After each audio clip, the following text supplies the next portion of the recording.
Hello, this is Fernando Gómez Sancha, and I decided to record a full day of operations performed at the Hill Clinic in Sofia, Bulgaria, to try to show the real-life performance of HoLEP. This is the list of patients we had for that day. I have to say that when we finished, we found that the sizes were a little bit overestimated by the ultrasound, but I will post, the list of weighted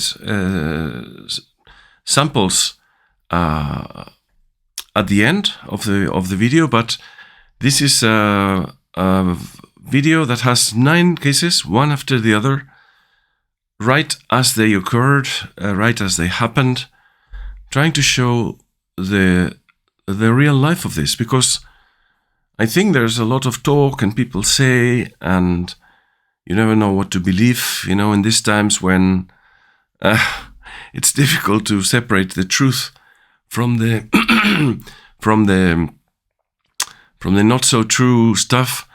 I think this will show you what is the current status of HoLEP, how fast it is, and how the Bloc technique with early apical release has a lot of advantages, and it's very fast. So I hope this video, albeit a long one, it's very long, it's like almost 4 hours of video. It is showing 9 consecutive procedures of HoLEP that we performed in one operating room in one day of surgery from 8 a.m. to 5 p.m. So that's the sphincter edge, and that's the white line. You see, I devote a lot of time to reflect about HoLEP and how to make it more simple, how to make it faster. Of course, we don't want to run in any operation, but I think some good practices are going to help us improve our surgical time. Of course, experience as well is important, because it gives you more and more knowledge, and it gets easier to approach the prostate. You have more relaxation when you have experience, of course. But as you can see, one of the important aspects is the continuous movement, the continuous action. You will see that the pausing time in this operation is going to be very, very reduced. So most of the time something is happening. You see, there are brief pauses like this, but there is this intention to keep on working, to keep on advancing in the operation, that will make you a fast HoLEP surgeon. So this is the entry into the posterior plane on both sides of the veru. Sorry, I'm getting out of a cold, and as you can see, it's a fast entry. Here also it's paramount to have this constant attention that will allow you to progress. Highly concentrated, you need to be really flowing, during the operation, almost in a meditative state where you are in communion with what's happening, inside the patient, and you have to have your mind totally focused to see and interpret the tissue and how it's behaving.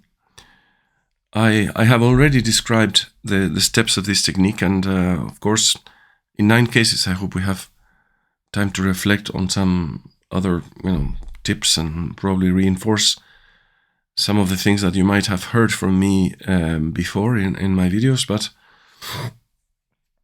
As you can see, there is a non-stop working idea. You have to look at the tissues, look if what you are seeing is okay. If we do a small perforation in the capsule, I tend to say that small perforations are allowed, but of course you don't want to make them bigger. No? So, well, here, as you can see, there is constant progress, and only 5 minutes into the operation, probably most of the posterior. You see, that's a small nick telling us that's deep enough, but we already did probably a big percentage of the posterior dissection. Now these are the deepening incisions. Once you have marked the white line, and before you try to develop the lateral plane, it's nice to do this incision because it will open up a little bit of access, and then we're going to try to do 2 or 3, 4, 5 millimeters of the lateral lower plane. This is important because if we take this dissection towards the bladder neck, it will start mobilizing the apex, and also it will allow us to understand and to connect the posterior line of dissection with the lateral line of dissection. You see, as we are starting to do now. So we will always have this landmark of the line. And many of you will be wondering, wow, how can he recognize the plane? Well, you know that occasionally we see a very beautiful plane that you can recognize because it's shiny, it's very nice. There are vessels running parallel to the surface, and that is the plane. No, that is the anatomical plane. But in my experience, you don't always see a beautiful plane. You don't always see this plane in circumferentially around the prostate. Sometimes you do, but I would say it's quite unusual. And more often, you find that this plane is a little bit elusive and difficult to find. So if you're going to base your operations in the identification of this plane, you're going to be frustrated. And I think this is what makes the operation difficult for a lot of people. They're hoping to see that plane, which not always is so easy to see, especially when you use high power lasers like this, because, you might be in the good plane, but the energy is more hemostatic. It's true for the pulse modulated holmiums. It's true for the thulium fiber lasers and pulsed thuliums. So we have to start thinking that we have to recognize the plane not because it's beautiful, but because it's capsular. And there is a subtle difference that is, to me, very important, because you can identify capsular planes because they are usually whiter than the adenoma. This is one factor. They are fibrous planes, so you see fibers.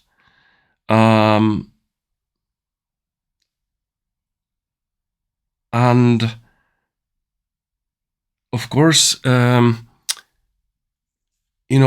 we're going to be a little bit deeper than the anatomical beautiful plane. And you will see in this case, I remember this case because at the end I could see that the capsule was really flimsy, at the end very, very thin.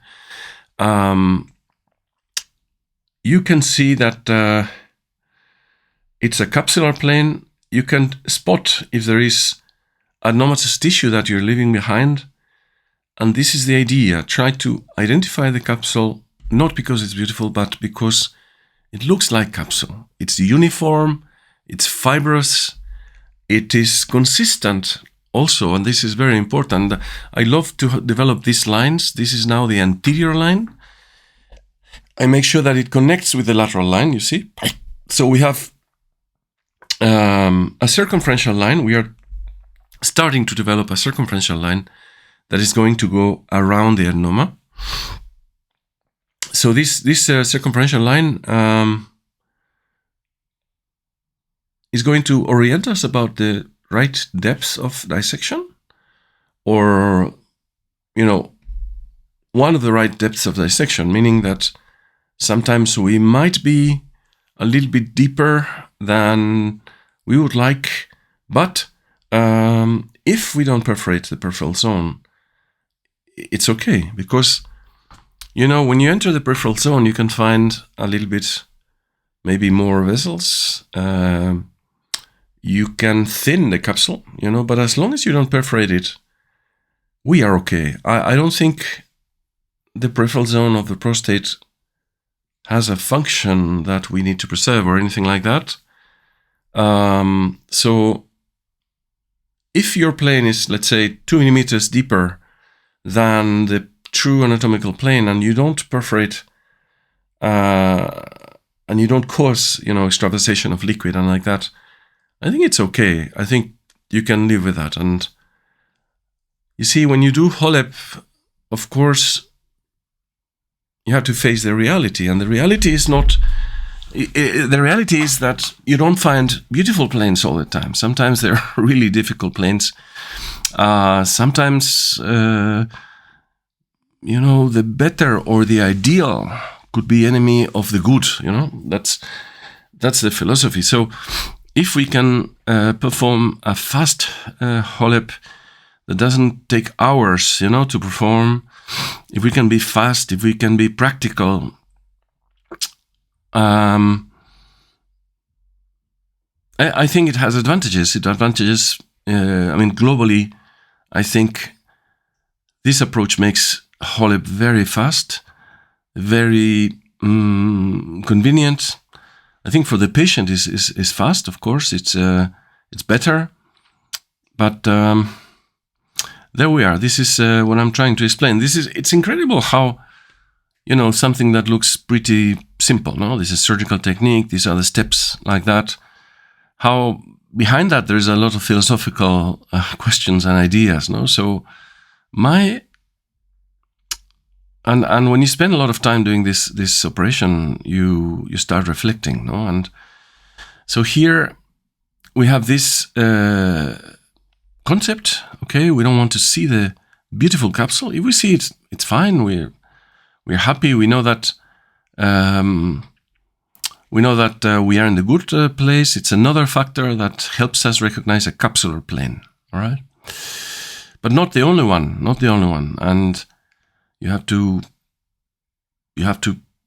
learn to identify.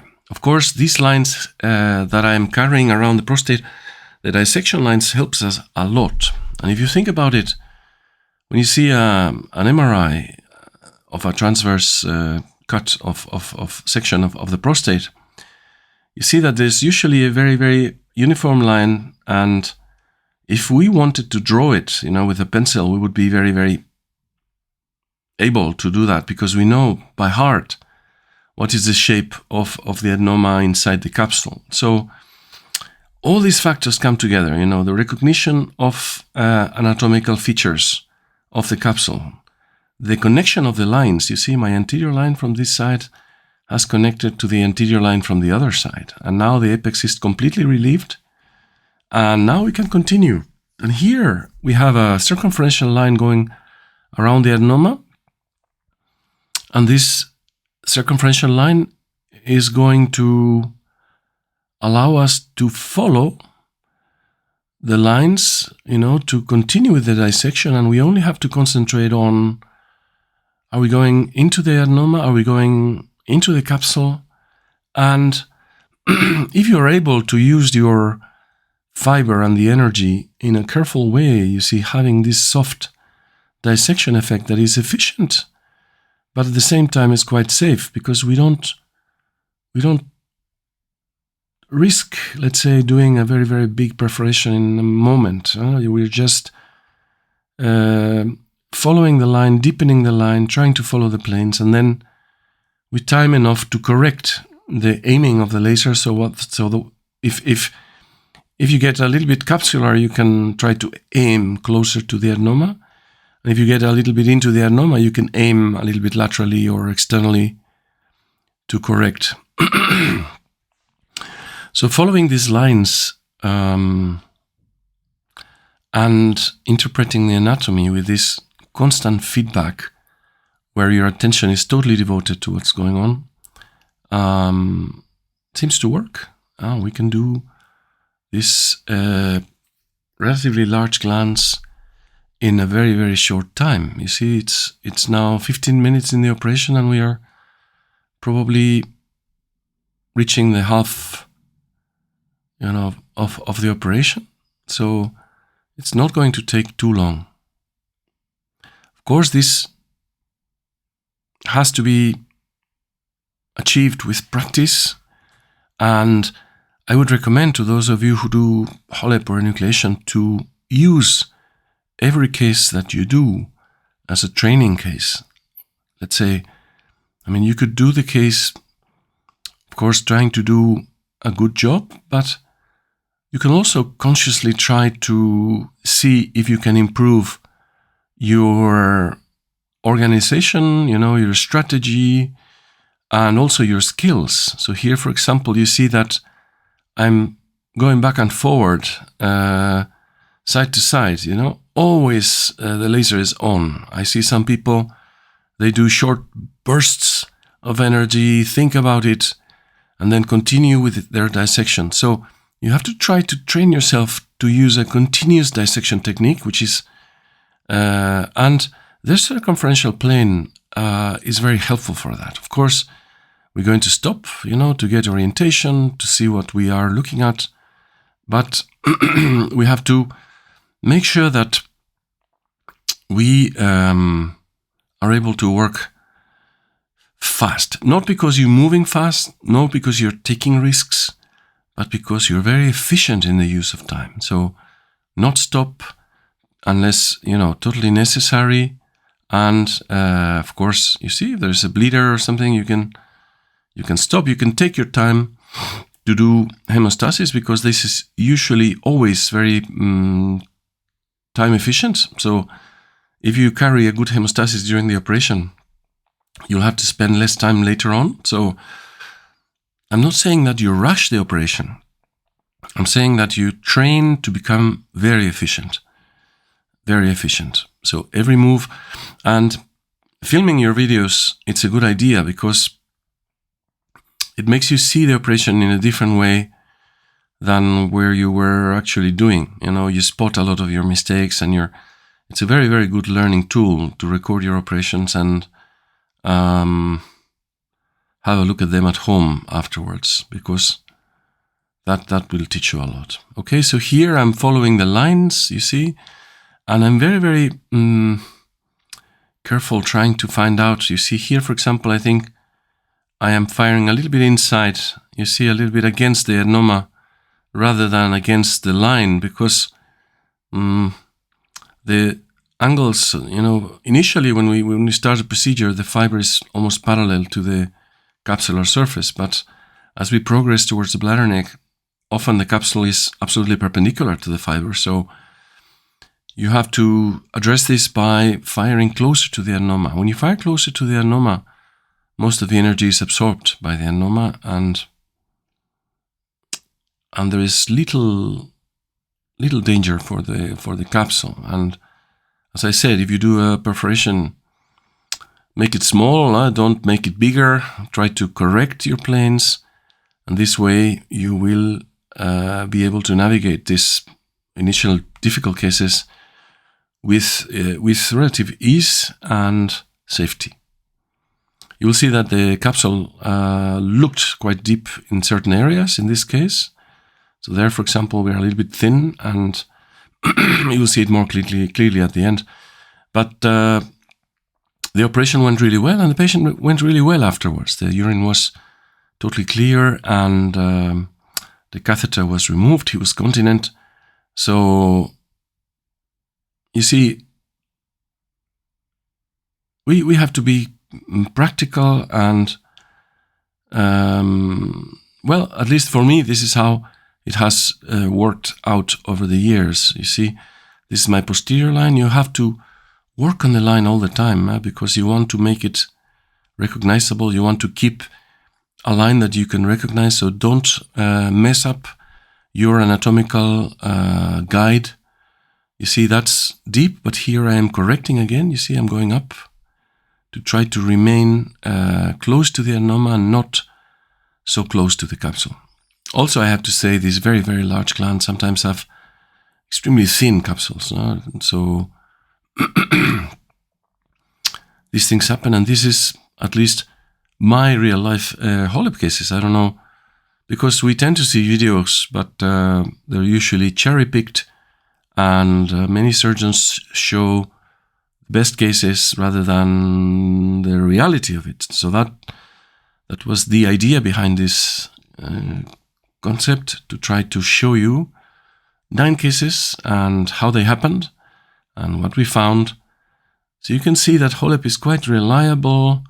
It's quite safe, even when you sometimes might get a little bit deeper in the peripheral zone that you would want. So the fact is, try not to get too deep, because that might bring some trouble. And focus on moving the operation forward. Don't lose time. You see, correct your planes. This is a clear example of how I'm getting closer to the edge of the adenoma to try to remain outside of the capsule so I don't deepen more. It's already a little bit deep. But you see, there seems to be an anatomical plane. I tend to think, when I was a resident, I did a lot of open adenomectomies, open prostatectomies. And you used to put your finger there and you used to break the fibrous attachments with your finger. And often when we looked into the fossa, there was capsular tears. There was, a little bit messy inside. No, we had destroyed the area with our finger significantly. And, you did your hemostasis, you kept the catheter for several days. And it was impressive that patients were doing really well. I was surprised as a resident. I thought, wow, we did quite a lot of damage with our fingers there, and patient's doing well. We removed the catheter. He's being well. He's happy. So all these capsular tears and seem to have no effect. So here we are seeing the highly amplified image where we see minute detail. You see, the fiber is measuring half a millimeter. You see, so probably the screen is 5-6 millimeters wide. So when we see these images, we think, wow, this is very dangerous. But over time, with experience, you realize that probably it's not that bad. Of course, this was a relatively, let's say, extreme case in the sense that we went a little bit deeper than usual, but there it is. This is the reality. I didn't panic, I didn't chicken out of what we were doing, and what I was trying to do is to correct. Look where I'm firing, I'm trying to leave capsule behind. You see, I get close to the adenoma, I correct all the time, and of course we're going to see a very, very thin capsule. This is now the flipping of the adenoma. So I lift the lobe and then I push it in the bladder carefully without doing a lot of pressure. Because when you push too hard and it's not going in, many times it's because there are attachments like here, for example, you see, and if you push very hard, these attachments can break the capsule. It's already very thin there. So, but once you tilt one lobe, you can go in there and the space is a little bit more easy to develop, because there's only half a lobe now in the fossa. And here what I was trying to do is to follow the same rotation to see if I could tilt the adenoma completely. And you see, it's now 24 minutes since we started. You see that that's a little bit deep, but often, not in Bulgaria, but in Madrid, we have a transrectal ultrasound in the operating room. And in Bulgaria, we can have it too, but what I say is that if I want the ultrasound at the end of a procedure like this, I can stick the transrectal ultrasound inside and check. And often when you see these deeper planes, deeper than of I mean, this is a fast case, but of course it's not a perfect case to brag about. You know what I mean? There is some capsular deepening there and like that. But often when we see this, if we do a truss, we see that there is only a very localized extravasation of saline. So I managed to deepen into the capsule, but not perforate. And there's no distended abdomen or anything like that. And you know what I think happens in these prostates when you put the catheter and you relieve the pressure because the water is distending the bladder and distending the fossa. So you see now it's 25 minutes enucleation time. So we haven't rushed the operation. This is very common to see, especially when there is a retrotrigonal growth of the adenoma. And as I said, this is a thin plane, but you know, if you don't take hours to finish the procedure, if you can do hemostasis and morcellate and go, it's going to be fine. In these patients, we also remove the catheter the day after, and clinically there is no consequence. So they seem to tolerate this very well. What I tend to think is that these patients, when they relax their external sphincter, they just drop the water, you know, the urine comes out by gravity, and if the bladder contracts, of course, there's a preferential way out, which is the urethra, and that's why these things do not have a lot of consequence. If you feel safer to leave a catheter another day, then, you know, of course you can do that. That has no real transcendence. We are treating patients with, you know, relatively big volumes of prostates, and that's the fossa, that's the bladder neck. You see some areas are a little bit deep. We could see some fat even in some little areas. I have to say that fat often accompanies the vascular pedicles, but well, maybe here there is a little bit of deepening. And of course, we don't like this as a norm, but if it happens, well, it's not the end of the world. Let's continue. Let's try to be fast, because if we keep the irrigation going for 2 hours more, I guess there probably would be a significant extravasation. And I pay a lot of attention to the mucosal edge. You know, holmium is quite explosive, quite disruptive in its effect. We use that very happily for the dissection of the anatomical plane. But when you cut the bladder mucosa, often this disruption causes a little bit of bleeding. And if you don't specifically go to find it, there you are, quite capsular, quite radical removal of the adenoma, and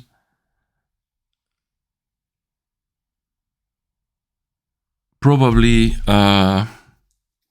facilitated by this thin capsule in this man. He had a huge fossa, and having a thin capsule will, of course, facilitate this. Sometimes we do post-operative ultrasound, and you flip it when you see the thin capsule, especially anteriorly. Typically posteriorly, it's a little bit thicker. So there we are. You have to see how it goes. Sometimes you will face that you went a little bit deep in some areas. If it's not a huge perforation, if it's not a very deep perforation, if it's not a total perforation, we are okay. That's okay. When we put a catheter and when we release the pressure that is distending the capsule, I'm sure that this is all going to contract. There will be some clot forming near the wall of the capsule, and there we are. The visibility seemed quite good, so it was like 4 minutes hemostasis time. And now we will go to morcellation. This was the biggest prostate of the day. I think the smaller prostates often provide a better learning experience, in the sense that you can understand the steps of the operation much better. And Here this is a real-time video. You can see the time tracker, on the bottom right. You can see that the recorder keeps track of the time that we have spent in the operation.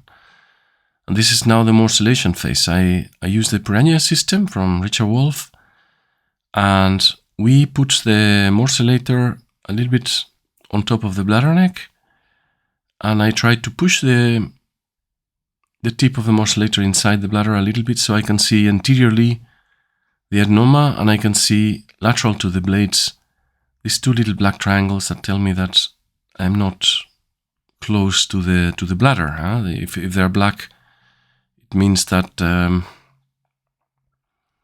there is some distance to the bladder wall. If you see it red or pink, that's another story. I think it's difficult for these cameras to interpret, when you have the adenoma so close and the light, making it so bright, then of course these deeper areas are seen as black. It's difficult to keep good visibility in both depths, if you know what I mean. So this is morcellation. Yeah, we have to try to make it as efficient as we can.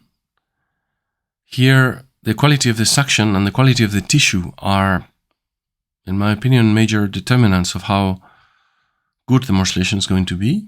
If the suction is not very powerful, then you're in trouble. And if the tissue is hard or smooth, it is more difficult for the morcellator to catch the tissue. So sometimes we're lucky with good morcellation, operational settings, and the device is behaving good. I always say these morcellators are very temperamental, and sometimes you cannot know why. They do better than others, and also I try to keep in mind the inflow and outflow, the balance of inflow and outflow that I'm having. So for example, when I see that the mouth of the morcellator is visible like that, I know that I'm sucking a lot of water out because the mouth is wide open and I'm sucking, so the water is coming out. But when there is contact of the tissue with the morcellator mouth, that means that there's not so much water coming out. It's mostly, or it's more, let's say, tissue with a little bit of water. So in my experience, if I, even using one irrigation line, which I don't use two irrigation lines, two inflows, because I think it makes things more complex. But in exchange, I'm very careful to check that the bladder is keeping full, and sometimes I pay the price of not using a second line, meaning that I have to wait a little bit and let the bladder fill before I continue. So if I see the mouth of the morcellator a lot, then I have to do stops. I palpate the bladder suprapubically to check if there's tension there, or if it's a soft suprapubic area, that means the bladder is getting empty. So I have to do some stops to fill the bladder before continuing. But if I see that the tissue is being morcellated efficiently and I cannot see the mouth of the morcellator blade for too long periods, then I know that the bladder is going to keep distended. This is my way to check what is going on.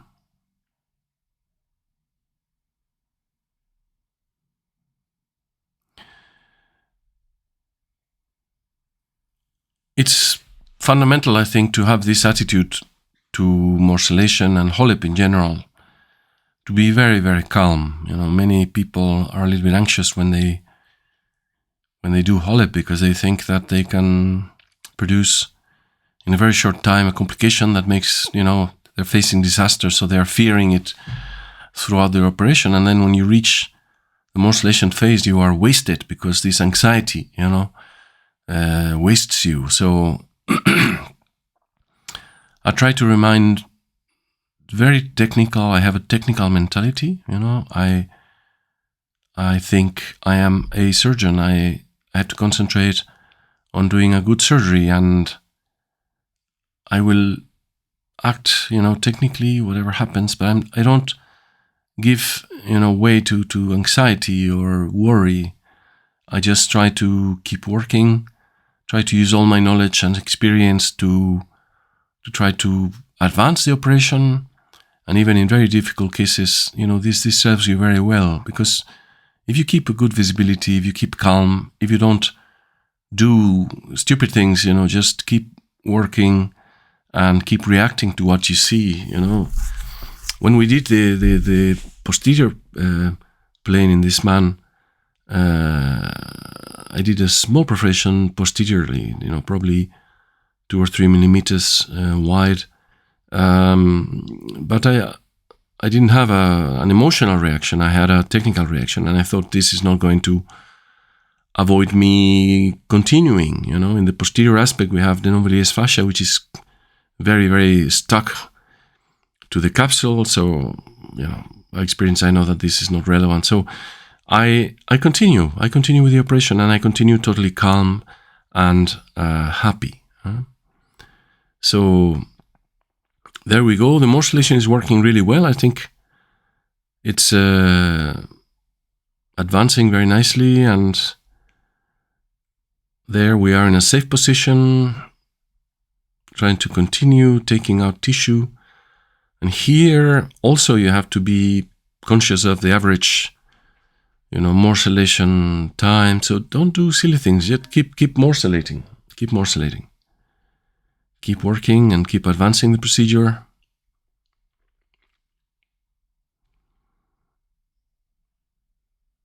And now you see that's near the end. Here, what I try to do is I try to fish the remaining little nodules or whatever there is at the end. I'm not sure what I was doing here. But I fished this with the suction.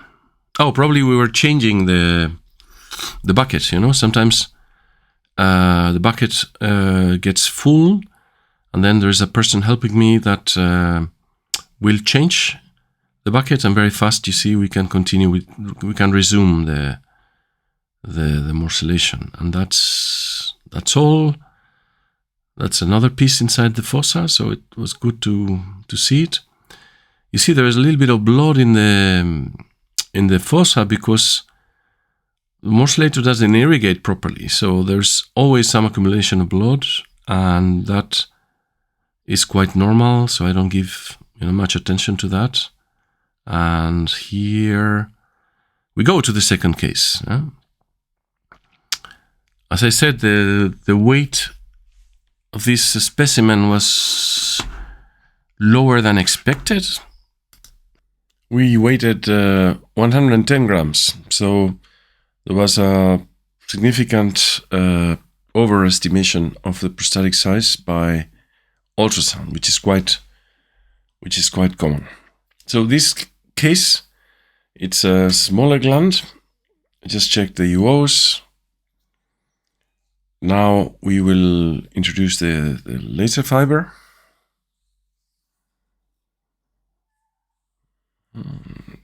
So, this thing's getting ready, setting everything up. And then we start. That's the vero, that's the edge of the sphincter, and I'm going to mark the white line.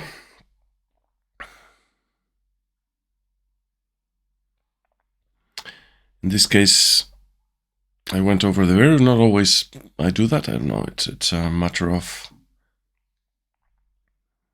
You can do it later. I think the most important mark is the apical mark, especially anteriorly, because that's where that sets the landmark for the procedure. And again, we follow the same steps. That en bloc technique. This en bloc technique is excellent for all kinds of prostates, small prostates, big prostates, redo cases. Especially in the redo cases, sometimes the fossa is so difficult to interpret. There's so many anatomical changes. Sometimes it's even difficult to get into the bladder. And you can start apically. No need to get into the bladder before the operation. So you start apically and then you will see the bladder later on at the end. So it is really a joy. And here again, I am connecting both planes, trying to develop the posterior plane. You see, it's not a beautiful plane, but still it looks quite capsular. There, for example, it looks a little bit deep. And often when I find this deepening in the capsule, when I do the posterior plane, I try to stop there, leave it there, and start developing the apex, because when we liberate the apex, there's more mobility, and I think it's much safer to try to get to that deeper plane when you have released the apex, or at least gain some more mobility and understanding of the shape of the prostate and the shape of the capsule. So here again, this is the entry into the lateral plane. In this case, it was quite nice and easy. But again, you see that the quality of the plane is not a beautiful plane. It's more a capsular plane. You see that the adenoma often is a little bit more yellow. So you can tell, you see this yellow stuff there, it's telling me to go a little bit deeper, because the adenoma tends to be like that, yellow. And when I see yellow on the edge or on the line, I try to correct the plane and go a little bit deeper. Again, I might be wrong on this. Yellow might, misguide me. And then if I see that the capsule is getting very thin or I'm deepening in the capsule, I can correct again. So it's always a balance. But we are moving forward. We are developing the plane, and we're not wondering. We're not spending time thinking, where is the beautiful plane? That's the thing. So we are happy if we have a capsular plane. This is the 12 o'clock mark that we did before, and there I'm trying to cut, horizontally below the sphincter, and then once you get in a little bit inside and the sphincter starts, you leave the sphincter behind, then you can start pointing your laser much more upwards, because of course we want to preserve the sphincter, but we don't want to leave adenomatous tissue at the apex. Again, to enter the lateral plane, it's just some millimeters, but then the dissection is taken towards the bladder neck, and this way you will gain a lot of mobility, and we take the opportunity to connect the lateral line with the posterior line. So we have a nice landmark that we can recognize, which is the vertex of this dissection plane, the confluence between capsule and adenoma. If we carry a nice circumferential line around the adenoma, then we have a very nice landmark, very simple to follow, and also we have the peace of mind that the sphincter has been liberated early, and that our movements and that our manipulation will not distend the sphincter anymore, because it's totally liberated from the apex. So here I'm coming towards 12 o'clock. Horizontally, initially, you see these initial incisions allow you to gain some access. That's 12 o'clock. But then, what you want to do is you want to go all the way up. Once you have incised below the sphincter for, 2, 3, 4, 5 millimeters depth, you can then try to go up as much as you want, because the sphincter is already quite safe. And what you want is to avoid leaving a bump of tissue apically. So here, you see, I'm trying to find the uppermost plane now that I can get. That's around 12 o'clock. So again, you see, you can do some horizontal line, but then once you get a little bit deeper and the sphincter is left distally, then you have to try to get as anterior as you can there, you see, to try to remove it all. And check the color. You know, if it's yellow, it's adenoma. So there you see it's a little bit of work that you have to do sometimes to try to clean this part of the epic. So of course, you can always come back at the end of enucleation and check that everything's okay. And if there is residual anterior tissue, then you can take it out quite freely. But despite my insistence on, keeping the right lines and the connected lines, the lateral line connects to the anterior, and so on, this is a work in progress. You have to correct. If you realize that your line is not going deep enough, then you have to amend. You have to correct. Go back, take the right plane and develop a new one. Try to have the new lines connected as well, so that you have a reference and you don't get lost. But you see how these operations usually transfer without much bleeding, because we are irrigating a very small space. And if you can keep a constant rate of dissection, every minute, we will have advanced a lot in our dissection. I tailor the speed of movement of the fiber from side to side, or to the hemostatic response of the tissue. Not all prostates are nice, like this one. Here we can see the sign that we're going to enter the bladder. So you see, it's constant movement, constant progression, trying to advance, and follow the lines. The lines are good. The lines tell you where to go. I trust the lines more than anything else. I think, you see, of course, you have to see the quality of the tissue you are working with, if it's capsular or not. I have to say, this capsular plane takes many forms. Sometimes it's a little bit weird, sometimes it's like little cells, little cavities.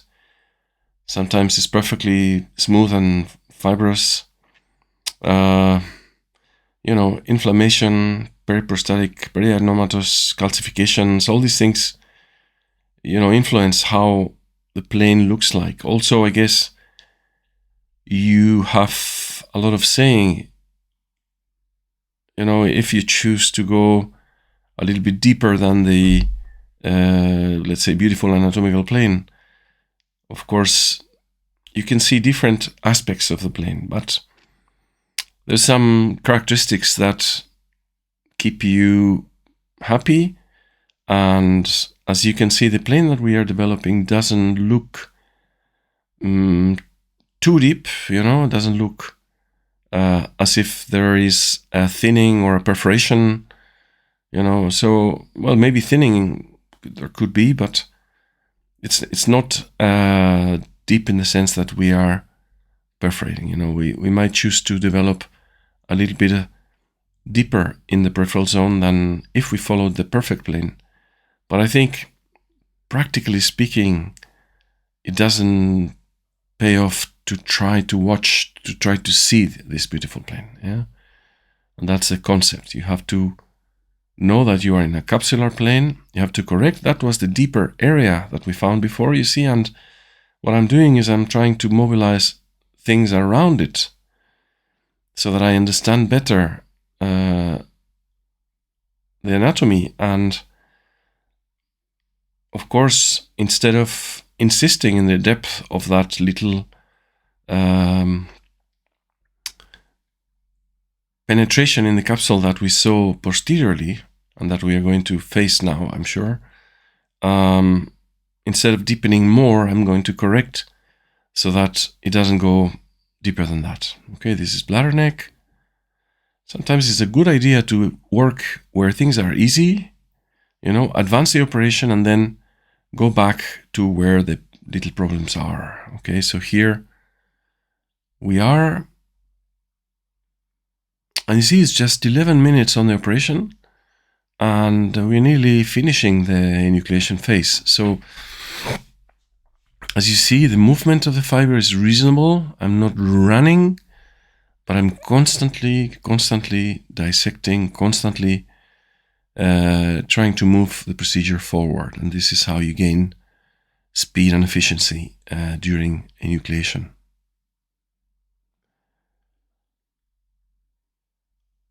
You can see that I'm not using the Kunz element. I don't like it. I like to have the fiber held by my fingers. Most of the time the fiber is at a fixed distance, but I have a lot of freedom to push it in and bring it even closer to the endoscope if I want. You see, the thing is that I think that the Kunz element probably restricts your freedom, and if you're used to work with a fiber like this, you will feel very, very restricted when you use the Kunz. Some people love it because they are used to it, and they love their trigger, but I think it's not necessarily the best idea, you know. I always tell the same story, you know, when they invented television, the first thing they did was to film the radio. You know, they filmed a guy from the radio with a bunch of papers in their hands and a big microphone in front of him. You know, and because we came from the radio, and then I think when HoLEP started and the laser market started, someone thought, why don't we add a trigger, because this is what we do with TORP, you know. And that was the motivation. We are used to triggers, so maybe a trigger is a good idea. But if you reflect about the control that you have and the sensitivity that you have when you hold the fiber with your fingers rather than with a trigger, you know. And the problem I have with the trigger is that when you fix the fiber to a certain position, you know, the fiber starts breaking. So you're using the trigger and the fiber is shorter or longer. And, you know, the same kind of position in the trigger, you know. So your finger is on the trigger and you push like 1 centimeter. Every time the fiber tip is a little bit different because, you know, the trigger doesn't correspond to where the fiber is. Of course, you're seeing it, but I think biomechanically, probably it is not so nice that the trigger position in your finger doesn't correspond always to the same penetration of the fiber in the surgical fields, if you know what I mean. But anyway, this is a matter of preference, and, you know, for many, many years we did TORPs, and many people still do, and there's no consensus on how things are done, and every urologist has his own perceptions, preferences, and this is probably perfectly okay. I'm just stressing my preferences. I think the fact that we're not rotating the fiber, also, you see the fiber is kept at 12 o'clock for the majority of the procedure. You know, I start with fiber at 6 o'clock, but then I keep it at 12 o'clock all the time. Maybe at the end, when I'm going to cut the bladder neck, I will put it at 6 o'clock. You see, the fact that I'm not constantly rotating the fiber gives the procedure a lot of stability. It's very easy to interpret, and you don't need to, I think moving the fiber and rotating adds another factor of complexity to this operation. Some people tell you, you know, but the angle of incidence is better, but I really think the angle of incidence is not as important as where do you fire your laser in relation to the line of dissection, you know.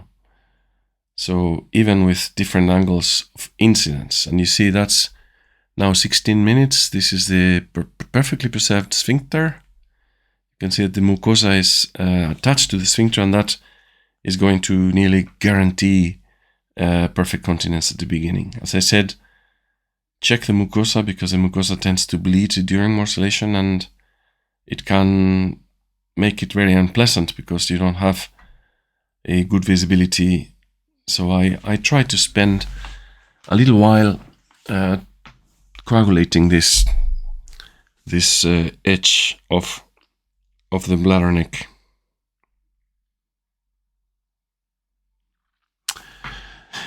So this is the trimming phase. You check, you see, it is a capsular plane. There's no question about it. It's maybe not very beautiful.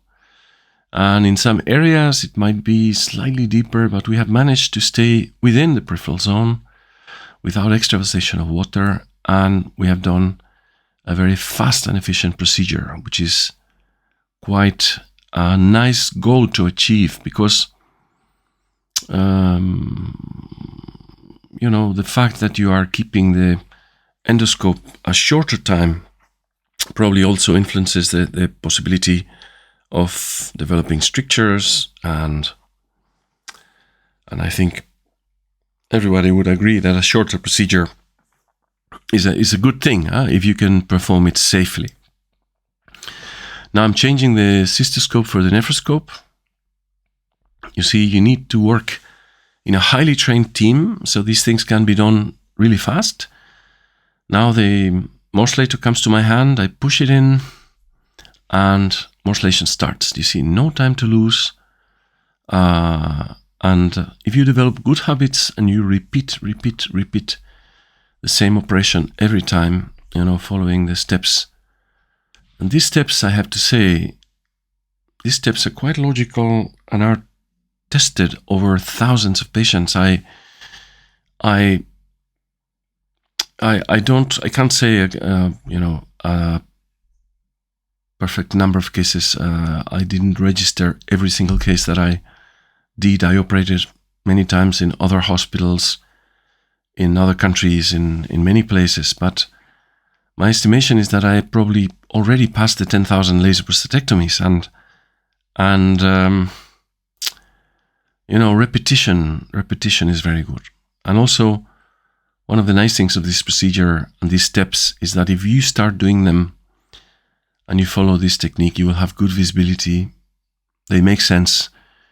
You know, they work for all sizes of prostates. You know, some people come to me with new ideas, and I tell them, you know, I was there before and it looks like a good idea, but then, you know, you face a lot of difficulty in certain types of cases and prostates and like that. So this is a very mature technique, and I think if you start reproducing it, you will soon be confident with it, and you don't need to do 10,000 cases to start getting very, very similar outcomes and results.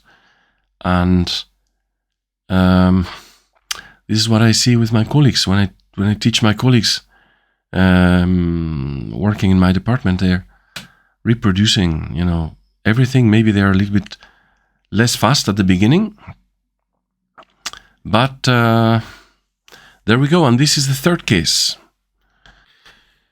It was estimated to be 125 cc's prostate, but at the end of the procedure we measured 39 grams of tissue, which means that probably it was a 60-gram prostate. And this happens very often. I have the feeling that both ultrasound, abdominal ultrasound, and MRI have a tendency to overestimate sizes sometimes, and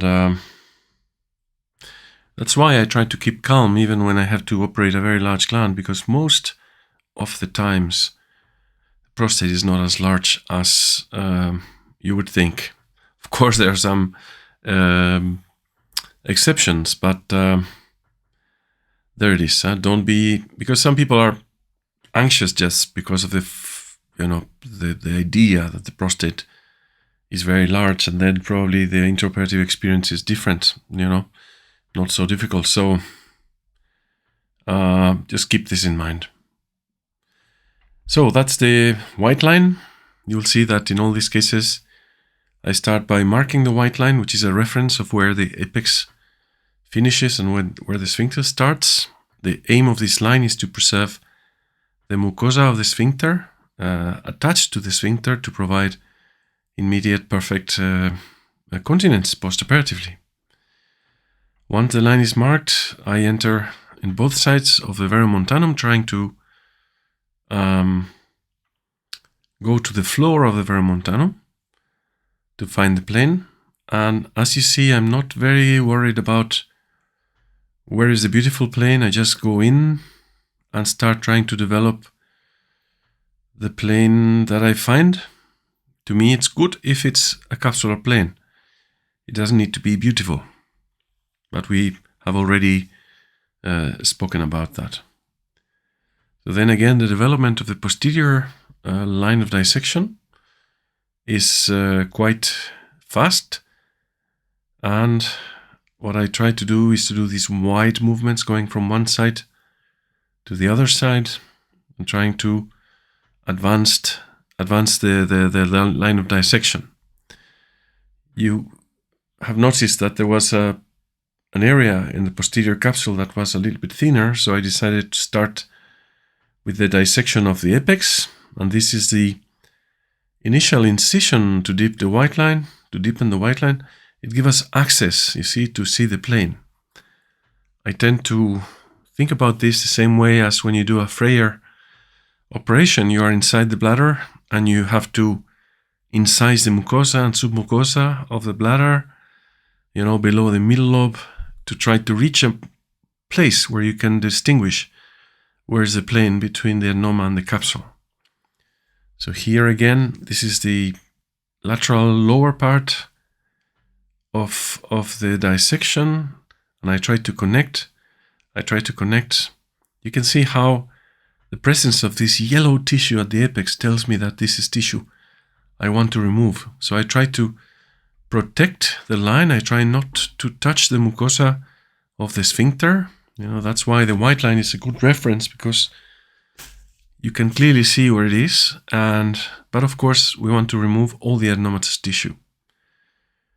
The idea is that I will take the dissection upwards, but first I have to cut the apical attachment. So, because if you want to continue this dissection, there's going to be a moment like here, you see, where the instrument is going to clash with the tissue that is holding the sphincter and the apex together, and then you will do traction of that tissue if you want to continue the dissection. So I try to dissect towards the bladder neck, but I make sure that I cut the apical attachments first, so that this movement, this position of the scope between the adenoma and the capsule is not going to damage the sphincter, because there will be no traction. It's already liberated. Here again, you see I'm deepening the incision, deepening the white line. Sometimes it looks as if we cut on the adenoma, but it gives us access, and then we're going to look for the good plane. This is always the same. To me, it's something that I repeat over and over again, but it works beautifully. And, when you understand this access, then it is no longer difficult to approach the anterior part. Enough liberation, enough mobilization of the apex gives you much better access and much better understanding on how this apical part works. Here again, just like the other side, I want to remove all the yellow tissue that I can, trying to progressively reach up there, approach the 12 o'clock region. And of course, with experience, you can do this more and more systematically and more convincingly. You know where you are. You know that we are looking for a capsular plane. We are looking that the tissue remaining in the capsule is a little bit white, and the tissue remaining in the adenoma side, it's more yellow. We don't want to penetrate too deep. So if I see that my line is taking me deep, I will immediately correct. Here we are trying to come up, but you see the apical attachment first is cut horizontally, and then once there is some detachment from the apex and the sphincter, what I will try is to go all the way up. There I'm communicating with the line from the other side. You see now the apical liberation is completed. We call it early apical liberation because it's early in the operation, not immediate. You cannot just go around the apex and liberate it, because the upper part of the adenoma apically can be very high and sometimes higher than the sphincter level. So if you want to get to that point, it's very wise to liberate the apex initially posteriorly, climb up towards 12 o'clock as we have done, let the apex detach it from the capsule towards the bladder neck enough that it will move and tilt, and then when it's movable, when it's not fixed, then of course you can work your way up to 12 o'clock. Many times we put the tip of the scope on top of the tip of the adenoma, and this pushes it down, and then the 12 o'clock fibers are much easier to see. And now this is the construction of the anterior line. You see here, I'm always obsessed with connecting the lines so that I have a circumferential line that goes around. There I'm seeing a little bit of yellow tissue, so whenever I see yellow tissue, I try to at least explore if I can go below that, because sometimes it looks that you are already quite deep, but then you see yellow tissue, you go deeper, and you realize that that was a good thing, because there's a big piece of adenoma or a big nodule or something that was worthwhile exploring. And of course, people are always quite afraid of the capsule and perforating the capsule and getting too close. And some surgeons even say, I'd rather leave some tissue than go deep and cause trouble, But the thing is, with experience, if you understand how to use the energy from the fiber, it's like when you draw with a pencil, the pencil does different lines, different kinds of lines, depending on the pressure, depending on the angle, so an artist will use the pencil to make the most of it. And with these lasers, even the high power lasers, you can have a very, very subtle effect, very careful effect, or you can choose a more, efficient effect. But you are the tailor of this dress. You have to decide how to do, and when you get used to using this energy, I think, and when where you can anticipate, if I put the fiber at this distance and if I move like this, what kind of effect am I going to get? Then I think it's very safe to explore all these depths, when you need to go deep to explore. So if I see yellow tissue, even when I think that I might be quite deep in the capsule, I explore below it. But of course, I use the energy very, very carefully, and I try to make sure that I don't, go deep, and I have time to correct if my appreciation is not correct. I hope I can make myself understood. There we are. So you can see how this technique allows you to work with excellent visibility conditions. We don't see much blood. Of course, this is also thanks to the wonderful, pulse modulation. This is the virtual basket setting at 2 joules and 50 hertz. That's the sign of entering the bladder, the vertical fibers. We have given it many names, the rain under the bridge, the baleen whale sign. The name is irrelevant. Just when you recognize these fibers, you know that you can confidently go in the bladder because you're reaching the bladder neck. Okay, so look at this. Continuous movement of the fiber, very little pausing time. Here I was trying to check a little bit of the hemostasis anteriorly, but now we are continuing the line and continuing the incision of the bladder neck. It has to make sense. Here is where I do contact very often, because I know that on the other side of the bladder neck there's the water in the bladder. So despite these ideas that you should never do contact with the laser and the tissue, if you do contact, there will be a very disruptive effect. The cutting will be very, very efficient. And I do contact in places where I can feel that there is resistance or fibers, or when it's absolutely safe, like working against the bladder neck. So, all the rules and all the recommendations that we can make to do HoLEP, I think, have to be taken with caution. You know what I mean? They're not absolute rules that you can never break. Sometimes you will break some of the, let's say, rules because you need to adapt your technique to what you're finding. No? So here, basically, when you go posteriorly, there is a very abrupt change of plane direction. So instead of going just posteriorly trying to reach the bladder neck, I tried to release a little bit laterally, because if you have this information, if you can see the bladder neck above on this side, and then I will try the other side, you have a much better understanding of the angles. You see, that's the plane opening. It's so thin that sometimes, due to the mechanical presence of the scope, it could try to be opened and to perforate. So just be gentle.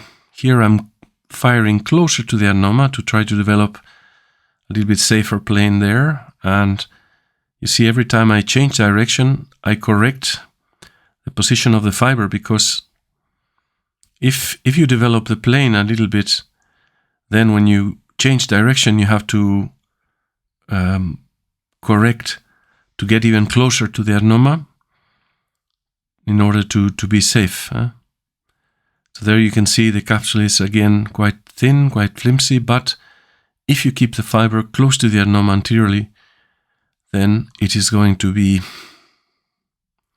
a safe dissection, even when sometimes the capsule gets a little bit thin, below the adenoma. There we are.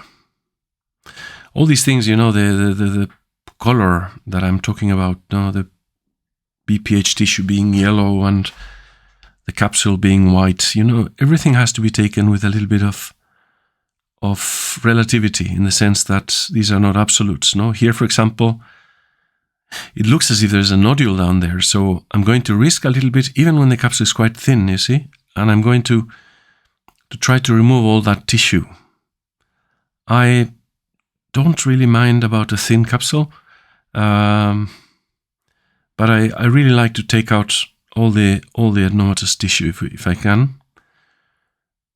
And often the adenomatous tissue pushes in the form of these nodules that leave a footprint on the capsule and thin it. These nodules pushing, growing against the capsule make it much thinner, and sometimes we can see that on MRIs. So you can see inside the peripheral zone, you can see these nodules that are almost, let's say, invading the peripheral zone, or ectopically positioned. There we are. You see, it's always a very careful job. Very careful, trying to use the energy carefully. That's the flipping of the adenoma into the bladder, and now my fiber got to the 6 o'clock position to end. This is personal preference, but I think it's a little bit safer and easier, I think, when the prostate has been flipped, to cut the attachment at 6 o'clock. You see, always doing wide movements, because we do understand very well these lines, they help us orient ourselves very, very much. And there we are, trying to understand the anatomy of the bladder neck, and trying to decide what should go and what should stay. That's bladder neck.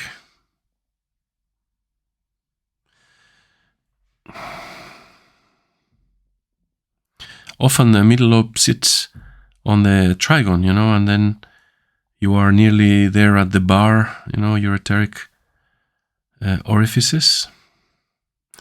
It's good to check. Where are they? Where are you? Yeah, they seem to be far away at the beginning of the operation, and that's why I'm not paying too much attention to them. There it is, the second one. So Often you see that there is danger or not. If there's no danger, then you can do your operation with a little bit more relaxation regarding the urethral orifices. And you see now this is the end of the enucleation when we are ticking the 17 minutes and a half or something like that. So you see it's a very, very efficient way to work that allow us to do several cases in one list. It is no longer like before. And here you can see the excellent preservation of the sphincter's mucosa. Now it's the time to do some hemostasis. You see how often we get a little bit deep, but if we correct, there's no trouble, there's no problem.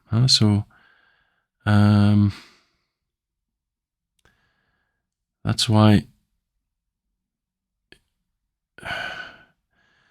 we have to not only gain experience in numbers, but also gain experience and start improving our technique and our surgical efficiency to be able to do fast operations and safe operations as well, keeping them safe. That's again the coagulation of the mucosa, because often the bleeders come from there. And you can see it's always a radical excision of the adenoma. We are taking sometimes some of the peripheral zone in some areas, or we're deepening a little bit, but it looks perfectly fine. So now again, I rely on my team to do the change of instrument. And it should be relatively fast. I wanted to leave this because I think it's interesting to see. It takes a little while, but not too much. And there we are with the instrument, and now the nurse will hand me the morcellator and I will introduce it in the nephroscope. You see, when we do the change, there's some little amount of water coming out, and then I put the instrument, I open the water so that the bladder is getting filled while I wait to be handed the morcellate. And then by the moment we enter with the morcellator, we can start right away with morcellation. Of course, the fast morcellators are super important because they cut down the surgical time enormously compared to the older morcellators, and this is a great advantage. Often when you start the morcellation, you're not really irrigating. There is some water going in and some water going out, but it's not at all as efficient as a normal, resectoscope flowing. And that means, with that distended bladder, sometimes if you suck more water, the pressure goes down, so then there starts to be some bleeding, and the visibility is worsened. So the tendency of these situations is that visibility will get worse with time. So you need a fast morcellator because you have a window of opportunity to morcellate in a short time before the bleeding starts, and then you're done and you put a catheter, you go home, next patient. There it is, always keeping in mind that if you see the mouth of the morcellator too often, you are sucking too much water out and you need to be careful. Okay, so that's the third case, 20 minutes total time. The fourth case was supposed to be 122. We extracted 75 grams of tissue, so it was probably more close to 95 or 100 grams of tissue. I say this because when I do post-operative ultrasound in these patients, it's very monotonous. The residual volume of this capsular area, once the prostate has collapsed and gets smaller, is typically 15 to 20 grams of tissue. So I tend to calculate like that, 75 grams of tissue obtained plus maybe 20, 25.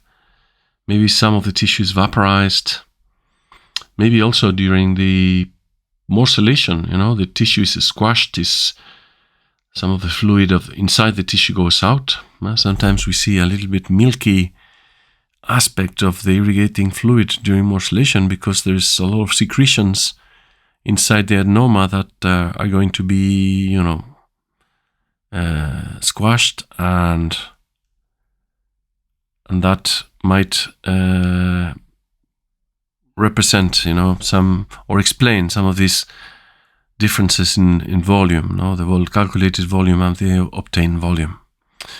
So again, demarcation of the white line, entering the plane in one side. You see, I do these movements, side-to-side movements. I go to the floor of the remontanum. You see, floor, and I start doing these movements, coming, medial and lateral. Of course, I'm observing the tissue to see how it's behaving and where does it want to go, and then I just have to follow. It's a constant feedback that tells you where to find a reasonable plane, a capsular plane. It doesn't have to be the beautiful plane. It could be any plane that looks capsular and looks safe. That's the incision of the frenulum of the verruc to connect both cavities, the both cavities that we have done apically, and then we get to establish the posterior line of dissection. There you see. So I'm looking to see where should I position the fiber to get a nice dissection of the posterior line, and then I will push laterally to both sides. When I say push, I mean, continue with the operation, because I never push hard against the tissue. What I try to do is I try to position my scope close to the line of dissection, because this is positioning of the scope. I hold the camera with my fingers, with my fingertips, so I'm not doing any force, but just putting it there, the contact between the tip of the endoscope and the line of dissection will generate some tension and counter tension, on the surface, on the line. So when you want to dissect, you see the positioning is important, because I'm not doing mechanical dissection. What I'm doing is energy dissection with the laser, but the position of the scope, the position of the tip is helping me, because it opens up the plane and shows me the line, So that's a very, very important detail. That's why I work with the fiber relatively close to the lens. You see, it's occupying like 1/3 of the circumference of the image. So occasionally I push it in, but normally this is the working normal distance, because I need to be there with the tip of the scope. You see how the tip of the scope helps preparing the field, exposing the line, so that the laser can then act. And then you have to decide where you're going to fire the fiber, depending on where you are in the operation. Initially, we will fire right against the line of dissection. But as I said, in the second part of the operation, I will be firing closer to the side of the adenoma. So that's the ascension. You see, I'm trying to ascend. That is the scope, sometimes the clicking connections between the inner sheath and the outer sheath wear out over time. And if the scope is a little bit, prisoner of the capsule and the adenoma, and I try to take it out, sometimes that happens. It will happen several times throughout these videos.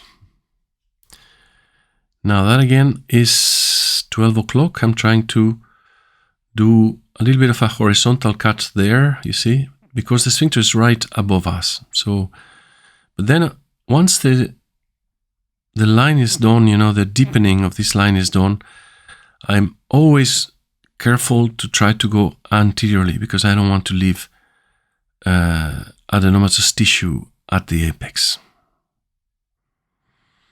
There you are. This is now the anterior plane. I like to do a little bit of the anterior plane because that descends the adenoma. And if you want to cut these 12 o'clock fibers, you see, you need the tip of the adenoma to descend a little bit to be able to reach the 12 o'clock region. So initially I did my deepening incision. Now I'm going to do the entry into the lateral lobe. So this is what I call the mobilize and connect phase, because I will be mobilizing a little bit the lower part of the apex laterally there, and also I make sure that my line, the line I'm starting to develop, the lateral line, connects perfectly with the posterior line, so I can really have a nice reference there, and I don't have separate lines. I want a single line that goes around the adenoma. So that's now 12 o'clock. Here also I am deepening the white line a little bit. You see, initially this incision is horizontal. It gives me better access, but now I'm going to try to see how can I keep as anterior as I can to be able to remove the whole adenoma. That's it. At the beginning, you might feel a little bit uncomfortable navigating this apical region. You know, many TURP surgeons or surgeons who have done TURP are used to having a very static scope, in the sense that with one hand over the penis, they are stabilizing the resectoscope, and the other hand is firmly holding it. So despite you move it, there is, let's say, like a framework, like a reference, there is some fixed positioning of the scope. And when you work up here, out here at the apex, nearly at the apex, the feeling is that the scope is just in your hands. You know, you have no other point of support. That so that feels a little bit strange at the beginning, but then again, you see, we are connecting with the other side, and that would be my anterior line. You see, anterior line. Now we have to continue the dissection of this line. That looks like the beautiful plane that everybody looks for. And you see that detachment, that beautiful dissection there, that tells you that you are in the correct plane. But most of the times, it's not that I've tried to look for the plane and then I get there, you know. It's more, I follow a capsular plane, and often I find out that I am in the right place. You know, it's a different, slightly different concept. So here again, we're coming up and then down. One of the factors that help you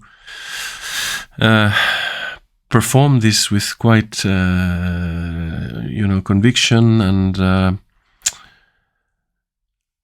knowing where you are is the anticipation of the plane. We know how the contour of the adenoma looks like, and we know that the direction is going to change. That's the bladder neck, you see. So now we enter the bladder. So there is a lot of factors intervening here. One is the theoretical knowledge of how the anatomy looks like, more or less, because we see MRIs every day, and we have a very clear understanding of the anatomy of the prostate. Of course, there are variations in size, there are variations in shape, but more or less we know. And the more we see how the prostate looks like inside, the more we are able to interpret, how things are going to be. So there is some, I don't know how to call it, intuition or knowledge or, basic understanding of the anatomy of the adenoma that will help us to develop these planes. Then there is the lines. The lines are good because We have learned, since we were kids, how to draw a line from one point to the next. And basically, this is what we are doing. We have a beginning and we have an end, and we're trying to connect these lines. Then, of course, we have the information that we get from the screen, the real-time information. So all of this intuition and all of these lines and all of this is going to be corroborated or is going to be changed by what we are seeing. So, you more or less know how the line is going to go, but then, of course, you have to tailor where are you aiming your laser so that the plane will develop safely.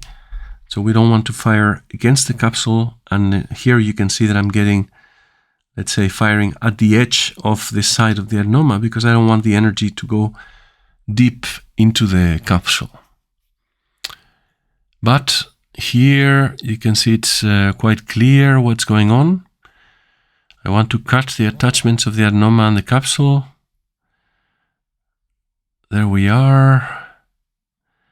If there's some yellow stuff remaining in the capsule, but it's really, really minimal. It's like not very significant. It doesn't look important enough as to go and dive deeper, but maybe I will. You see here, I didn't remember particularly this case, but when I'm seeing it, I'm, anticipating what I would do, in such a situation. And there you see this is yellow, so I'm trying to go below it. But of course, I can see the capsule below. It's very thin, and I don't want to perforate. So I'm going to aim my laser closer to the adenoma, keep very, very close so that the plane develops, but without deepening into the capsule. I'm trying to find this balance, no? This is the other side. I think it's easier to develop the posterior plane if you develop both lateral planes first, because then, again, we will have 2 points of reference at each side, and with our laser, we will have to define, the line that we're going to follow. So from one already developed plane to the other already developed plane, no? So not so difficult. And here again, you can see that we are progressing pretty fast. And that's not because I'm rushing the things. It's because I'm not stopping and I'm being quite efficient in the movements and in the dissection, always obsessed with moving things forward, even if it is only a little, but every minute, every second, every moment, you should be doing something that is useful. Don't lose time. Of course, you need to understand what's going on, and at the beginning you will have to stop more. But what I usually say is this is the mechanism of an orange. It's not so difficult to understand. We're just going around in circles, and with the only, with the attention, paying attention to the details and trying to understand where to fire to get rid of the adenomatous tissue without perforating too deep into the peripheral zone, into the capsule.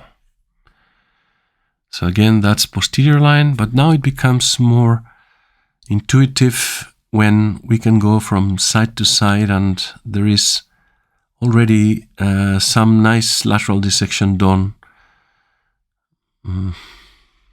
so that we know the shape of the posterior aspect, and we can follow the line, you see, from the bladder neck here. That was checking for the UO. There we are. That's bladder neck that I'm cutting now, below the adenoma. Often the middle lobes sit on the trigon, and you have to, there's like a plateau after the raising of the bladder neck, no? So there we are.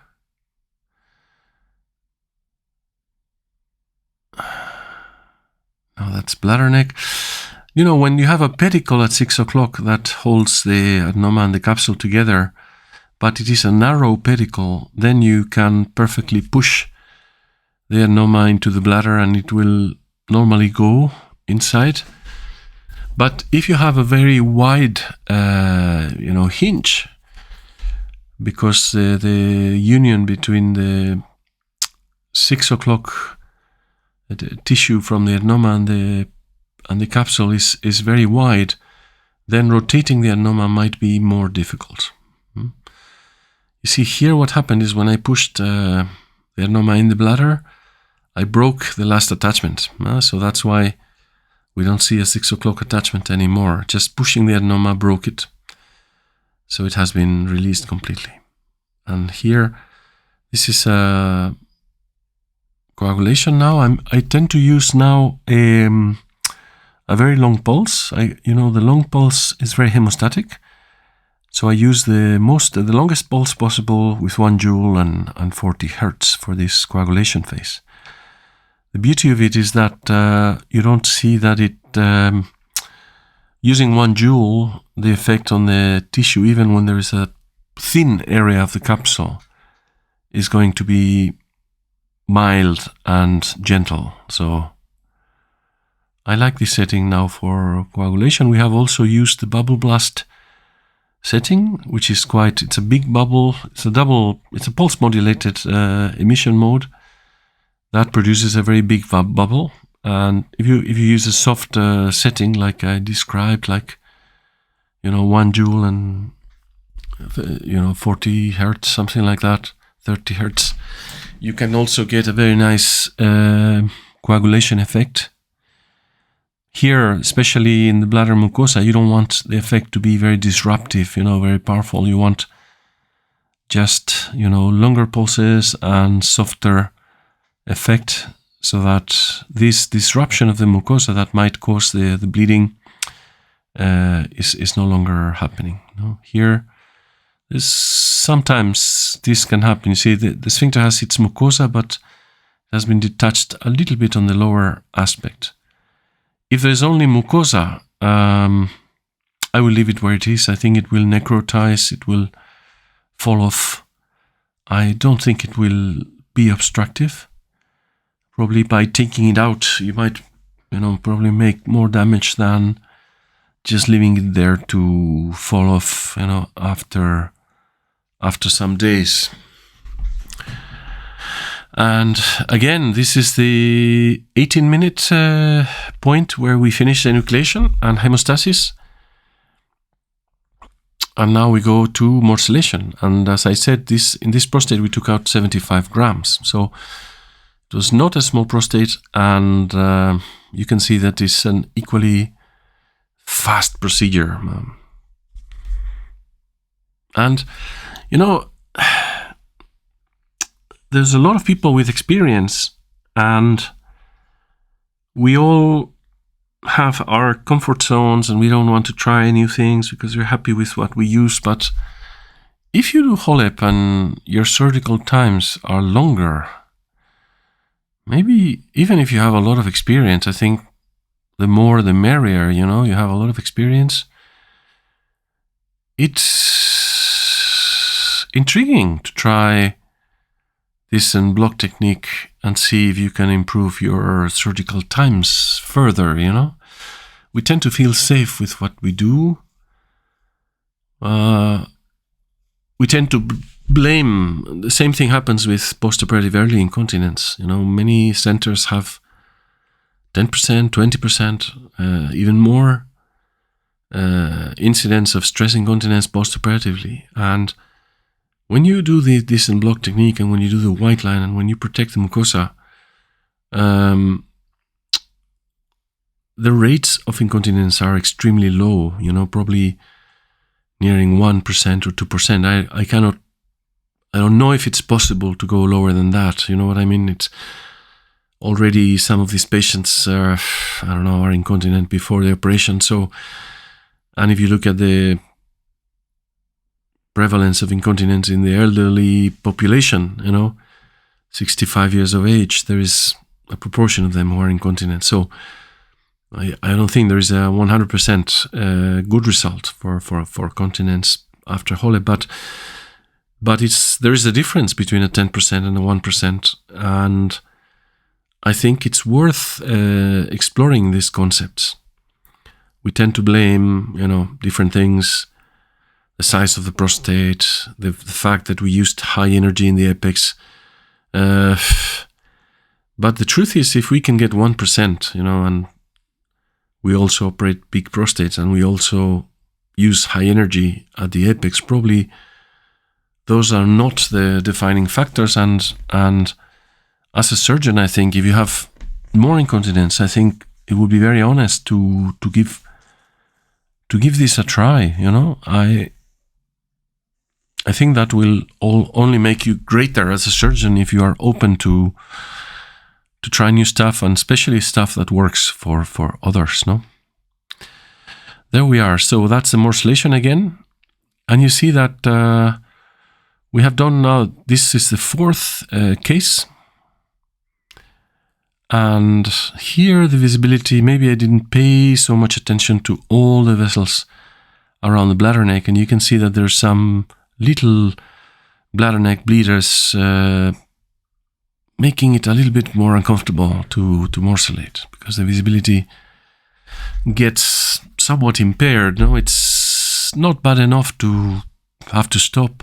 The truth is, with experience, you get very comfortable with morcellation, and it's very, very rare to have an accident with morcellation. I think with experience, if you are systematic and careful, you can have an accident, for example, if you forget to open the water, something like that, but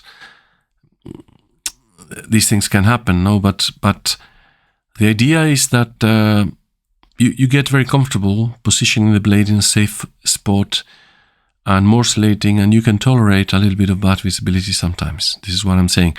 Of course, if you're a beginner, you should make sure that you have the best possible hemostasis before starting to morcellate until you get more confident, and then you might be able to tolerate a little bit of that. That is the apex. Yeah, I was coming out, and that's the sphincter. So let's go now to the fifth case. There was a change in the order of patients. So the 9th patient had arrived to the clinic, and the 5th didn't arrive yet. So we went for the 9th, and this was supposed to be a 45-gram prostate. You see, it's rather small. We took out 25 grams of tissue at the end of the procedure. You see that irrespective of prostatic size, the technique looks always the same. See, it's marking the apex. In this case, it felt a good idea to mark around the verumontanum as well and above. That's a little bit of deepening.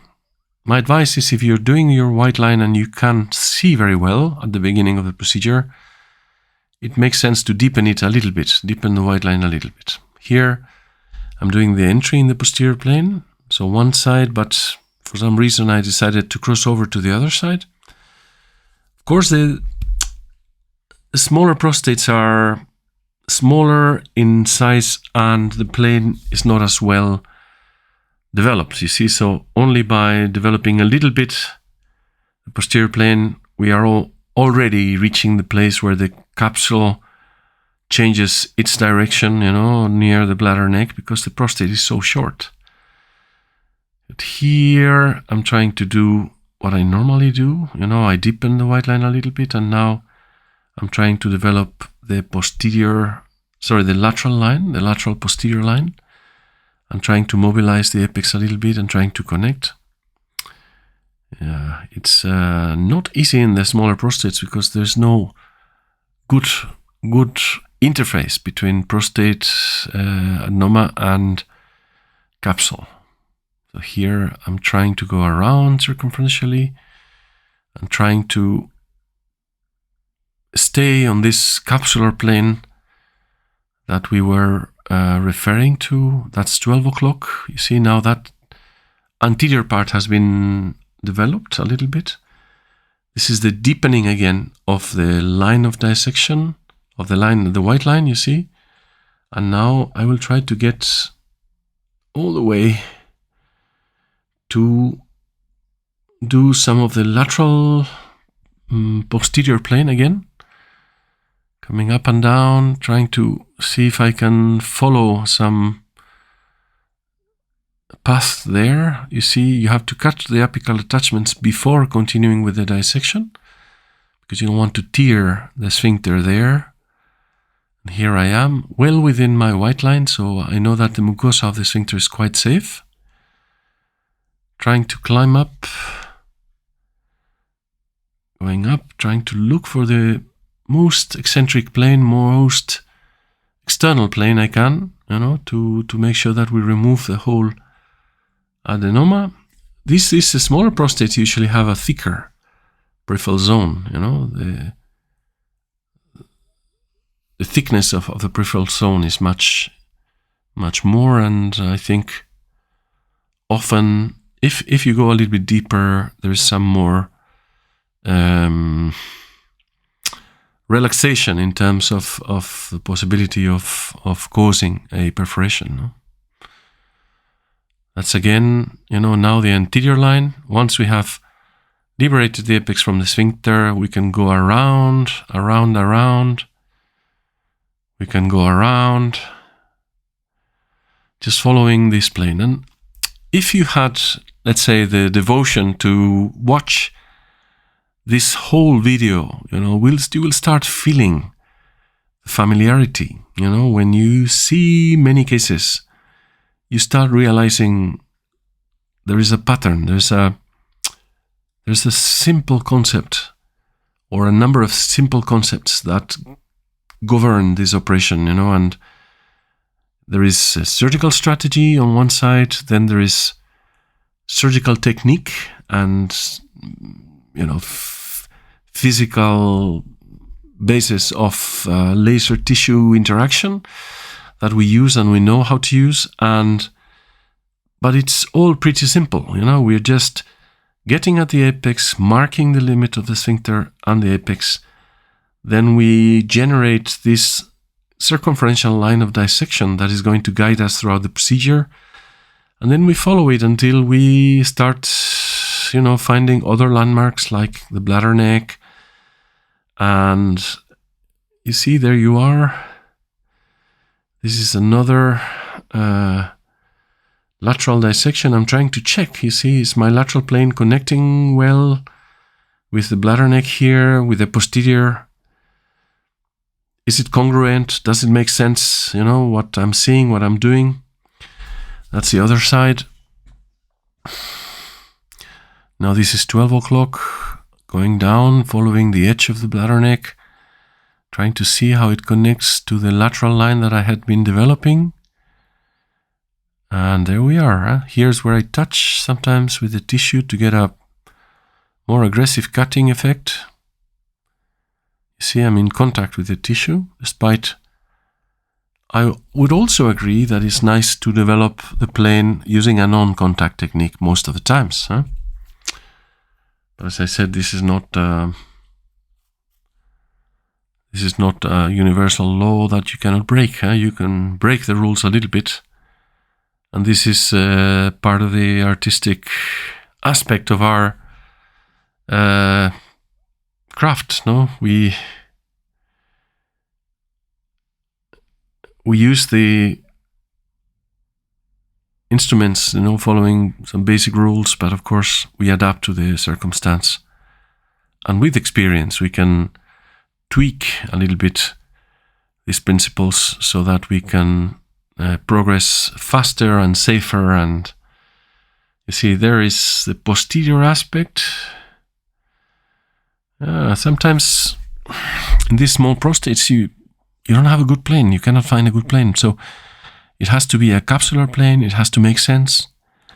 I feel very, very reassured by my habit to put in the transrectal ultrasound probe at the end of the procedure, you use the transrectal probe to check what's going on. You leave the cystoscope inside, you feel the bladder, you feel the fossa, and you check how much tissue has been left inside, how much. And I have to tell you, the capsule looks really thin. The dissection looks really anatomic. That's a UO, always checking. So despite the, feelings that this might arise, or the sensations or the thoughts that you might have, because we're not seeing a beautiful plane, just going through this capsular plane idea that I'm telling you. Despite that, when we do the ultrasound, that's a small perforation, I think, you see. Below we could see a little bit of fatty tissue, but I'm always correcting, so I don't make these perforations bigger. I just stay up, and try to reach, you see.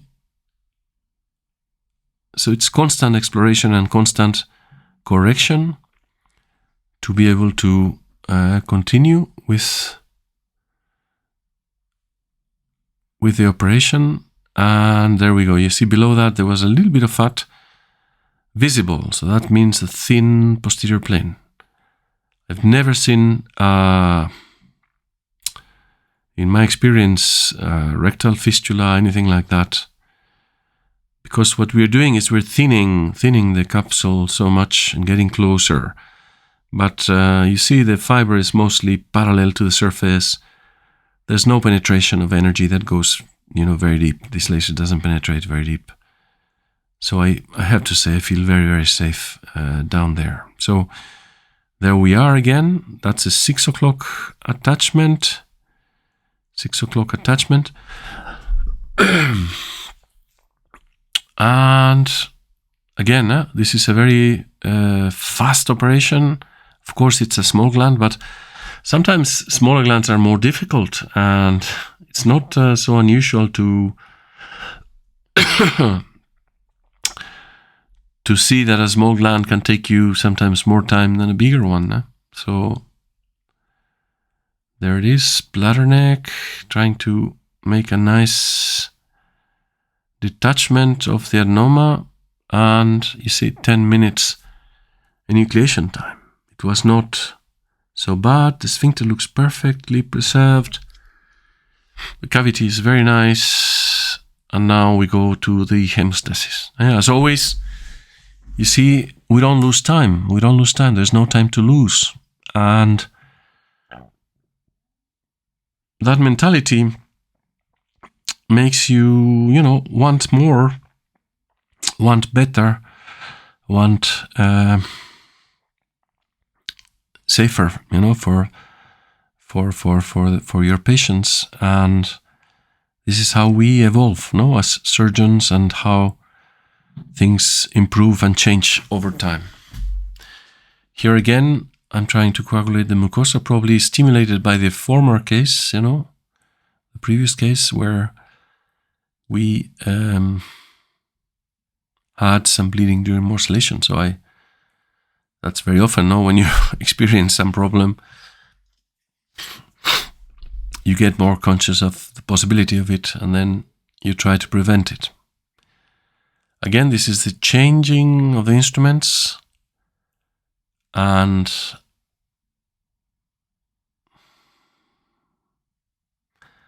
it takes a little while, but as I said, I want to show the real life, so you can see how long it takes, even when it needs a little time. I cannot stress enough the idea that you have to have a very good trained team. Teamwork is fundamental. You cannot do this operation alone. You have to have good help and people who understand the procedure. I tell them they have to be present in the operating room, but they have to be present as well in the operation, because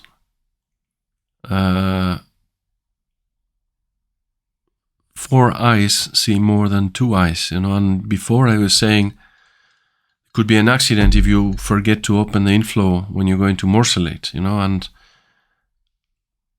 if, you have a good team, the nurse should be aware of that possibility. And every time you're going to start to morcellate, check if your water is open, if there is enough water. The nice thing of working with a good team is that you can rely on them to help you, and then you don't have this stress that you need to control everything that happens in the operating room, They have their responsibility, they're very good at it, and basically you can focus on the operation you have at hand, and they look after you in the sense that they're accompanying you and they're making sure that you're never short of water during morcellation or during the laser prostatectomy. And this is the way to work. I insist a lot on that. That's a little bit harder nodule. And sometimes the problem is when you try to chew these nodules, you suck a lot of water. So you have to be conscious of that the bladder might be emptying more than usual. And, just be careful. So here I'm trying to lure it into the mouth of the morcellator using the suction pedal. But then again, I'm a little bit concerned that the bladder is emptying because most of the time I can see the mouth of the morcellator. That means that I'm sucking out a lot of water, and that's why I stop now. Let the bladder fill even when we are close to finish, because the accidents can happen at any given moment. There we are. It was a small prostate, but you see it was extremely fast, 14 minutes, 21 seconds. Now that we're finishing, and I wanted to check on the urethra because we found some difficulty going in at the beginning. This is now the 6th case. I think this is a crazy video with so many operations, and I'm going to try to put some markers so you can jump from one to the other if you want to watch, single operations rather than the whole video. But there we go. This was supposed to be, I think, which operation is this? This is the 6th case, we say, no? 1, 2, 3, 4, 5.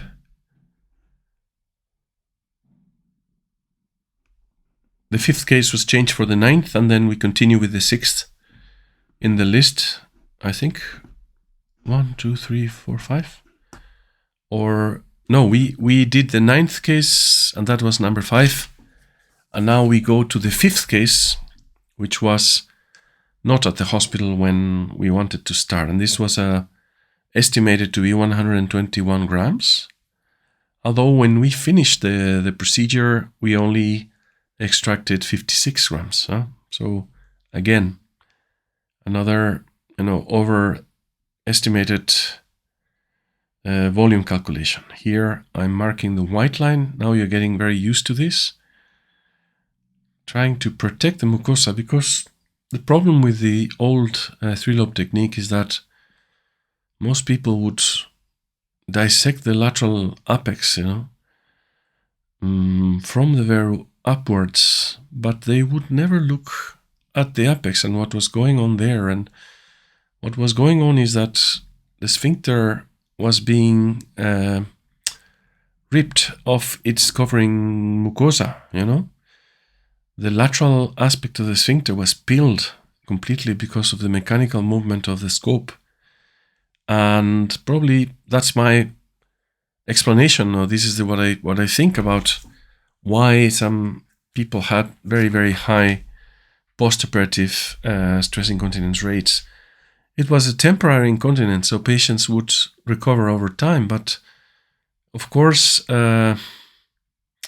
this temporary incontinence was probably due to the fact that there was no mucosa covering the sphincter. And the recovery came when the mucosa grew back, and epithelialized again all this raw area of the sphincter. By marking this white line at the beginning of the procedure, what I'm trying to do is to make sure that I break the mucosa where I want to, so even when I do some mechanical force down there, there's less chance that the mucosa will break, like in the old-fashioned technique, the 3-lobe technique and the classic technique. So here again, this is the posterior line. You see very fast, once you go in a little bit, you start pointing up your fiber, because you would think that the plane is going down a lot. That might be a utriculus or a ejaculatory duct. So we are maybe a little bit deep, but you can see this plane develops very nicely. So that's the posterior line. Going from side to side, slightly pointing upwards, because often you see when the plane changes, there's a tendency to get below there, and I think that's enough. People ask me, when do you stop developing the posterior plane? And I say to them, I develop until I'm, stop being comfortable developing it. So if you're comfortable, if it develops nicely, if you don't see that you're deepening into the capsule, then you continue. But if you see that, you're getting a little bit deep in the capsule, or you're not very comfortable, there's some tension on the field, you don't force the scope or anything like that. You just start developing the apical dissection. Here, again, we are doing the mobilize and connect maneuver. So we're starting to mobilize the lateral lobe, you see. Here, making sure that the lateral line connects with the posterior line. Then here again, we do a horizontal incision near the sphincter. You see, we want to stay below the sphincter. But then once we have gained some space there, we're going to go up as much as we can to try to remove the apical anterior tissue. See, we want to take all that tissue out. In my experience, there is no need to purposely leave tissue at the apex like some people do, because I don't do, and my rates of continence postoperatively are extremely low. So my rates of incontinence. So what I mean is that 99% of patients are perfectly continent postoperatively, or at least devoid of stress incontinence. It is quite common, in these patients when they come with hyperactive bladders and urge incontinence preoperatively. I tell them, maybe this is going to happen also postoperatively for some months.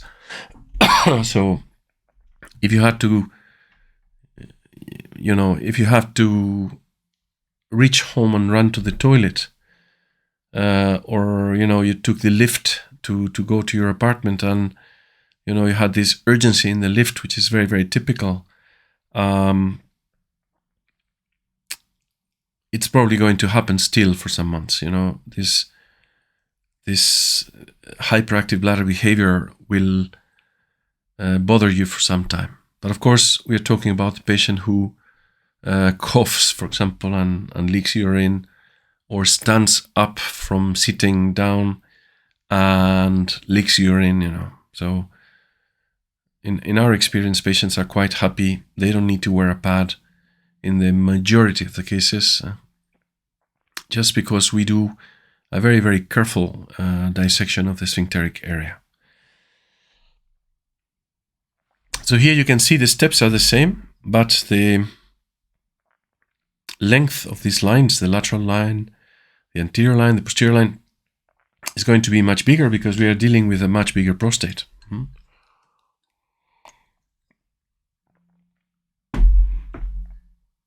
Here again, this is trying to connect anteriorly. As I said, we don't want to leave pneumatous tissue there, so I'm always challenging the plane. You see, there was some anomalous tissue, and I'm correcting my plane because I suspect that there is some BPH tissue there, or yellow tissue there.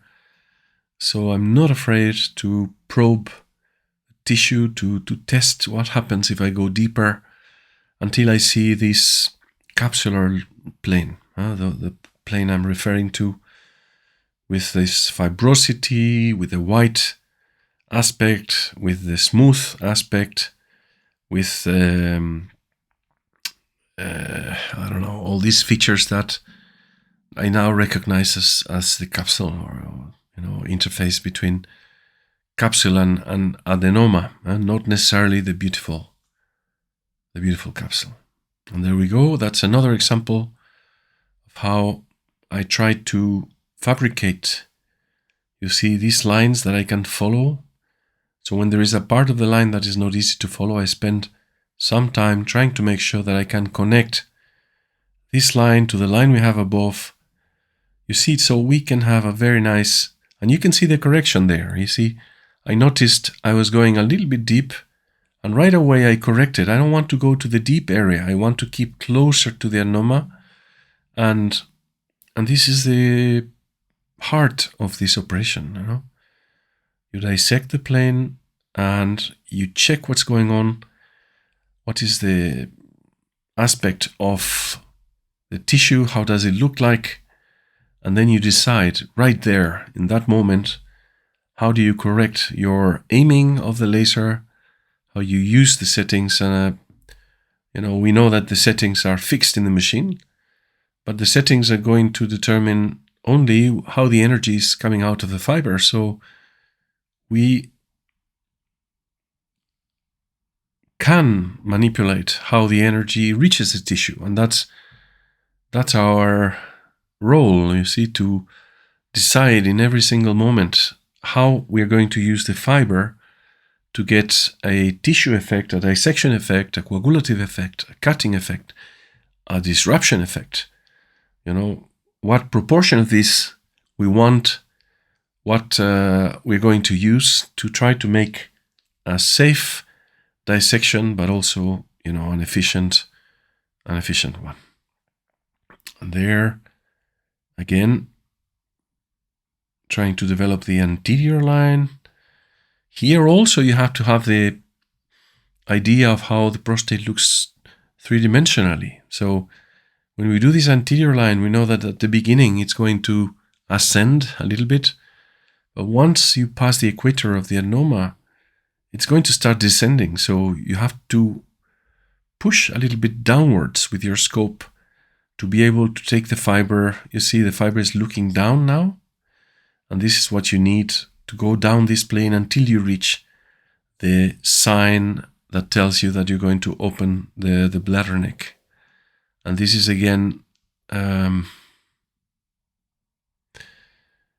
you see, not only you need to have an idea of how the line of dissection looks like on the transverse section of the MRI, as we were mentioning before, but you have to have an idea of how the prostate looks like in the other sections, so you have to integrate in your mind an idea of the 3D anatomy of the adenoma inside the prostate. So anteriorly, we do this line, we make this semi-circumferential line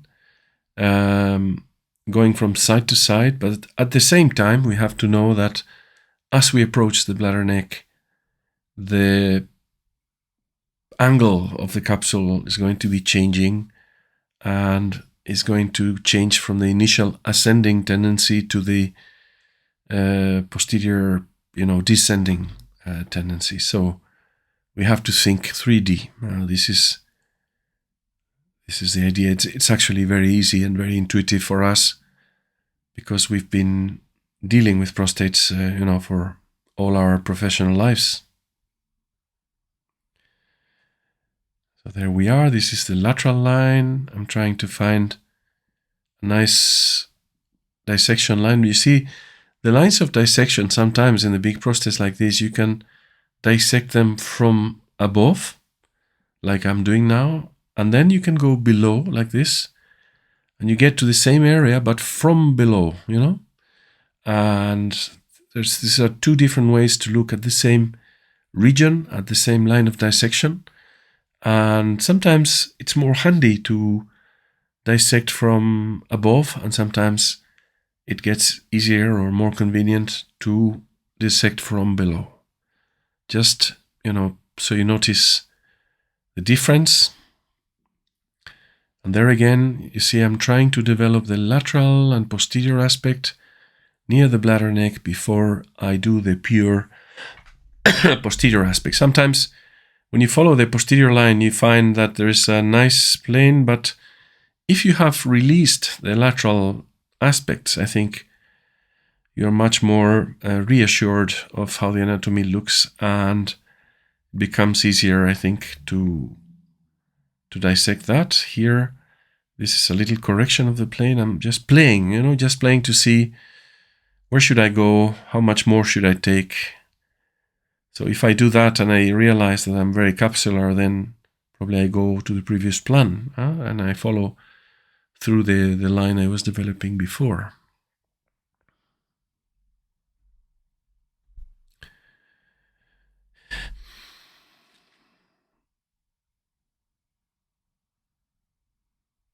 So there we are, advancing on the lateral dissection near the bladder neck.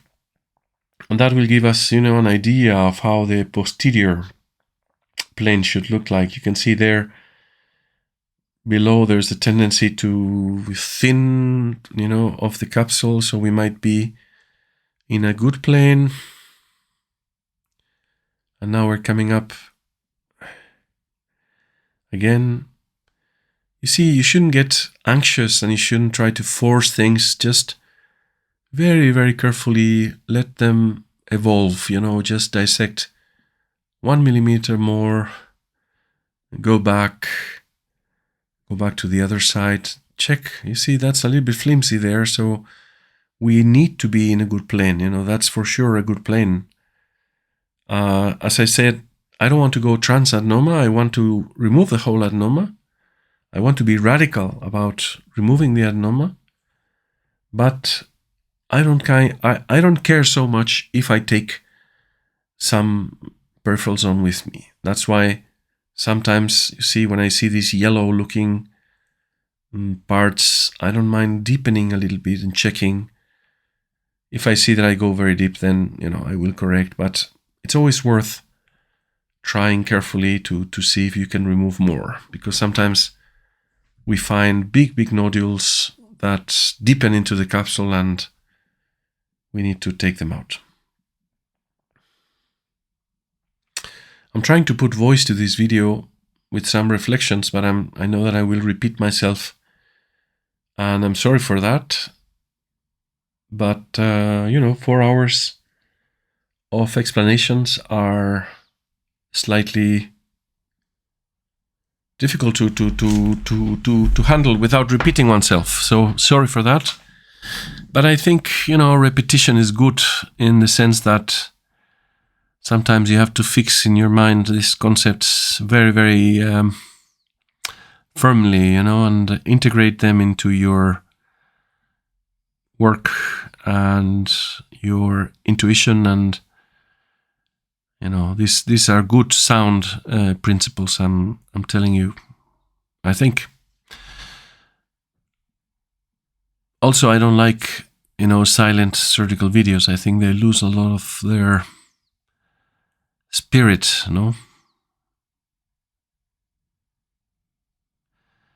We get a lot of people who are interested to come and learn with us.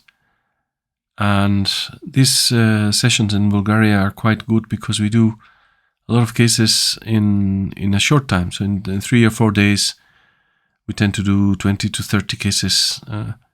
And we move very fast through them. And most people who come, after they see such a number of cases, they start to understand, as I said, the simplicity behind all this. And they see, when I tell them these concepts and they see them once and again and again and again and again, something starts to,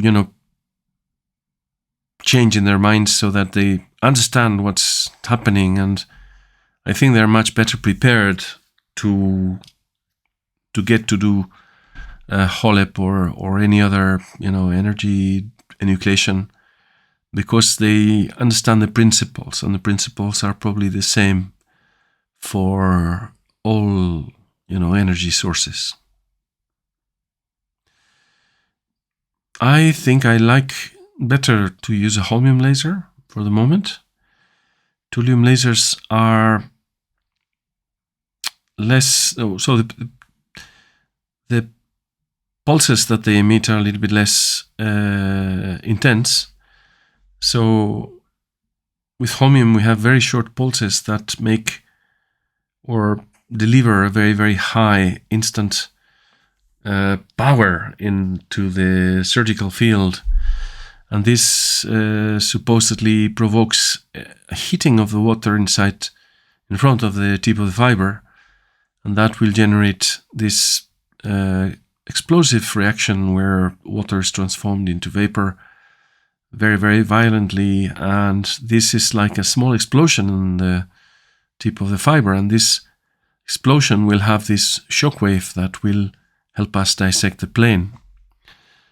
So here again, you see, when you use the repeated pulses of holmium against the tissue, you will get this, dissection effect. I usually tell people who come to visit me that is like if the fiber had two scissors blades, on the tip, and they were opening with every pulse, so that would cause this dissection effect on the tip.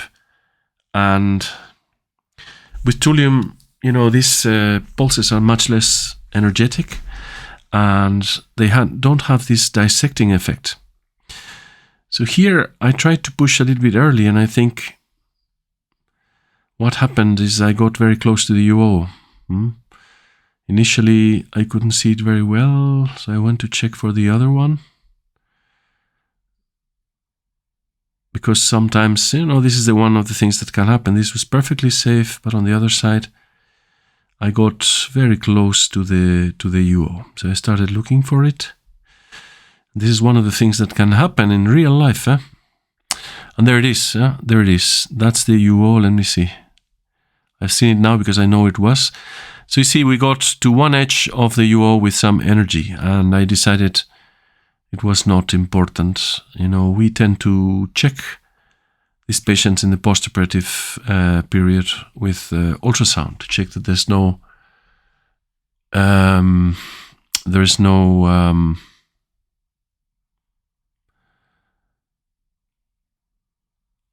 dilatation of the kidney. Sorry, that message came in and I got a little bit distracted. And also, this laser penetrates very little, and so it's very unlikely that this will cause a stricture of the UO. So before, when we used the green light laser, it was more concerning because the green light penetrated a lot more in the tissue, and here you can see that at least half of the UO is okay, even if it was completely, damaged by energy. As long as it is with holmium, we don't place a stent. There's some papers out that show that the risk of stricturing is very, very low. So not a worry.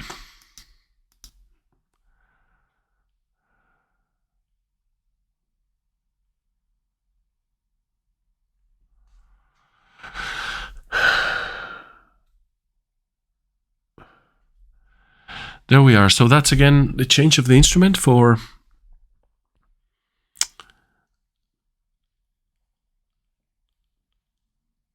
to start morcellation. Usually you have to focus your camera a little bit because there is a different focus for the laser cystoscope and the morcellator. And then again, I look for a safety position a little bit up with respect to the bladder neck. And morcellation starts. Sometimes the 2 or 3 initial minutes are less efficient because the tubes for the morcellator are full of air, and they're not primed correctly with water. So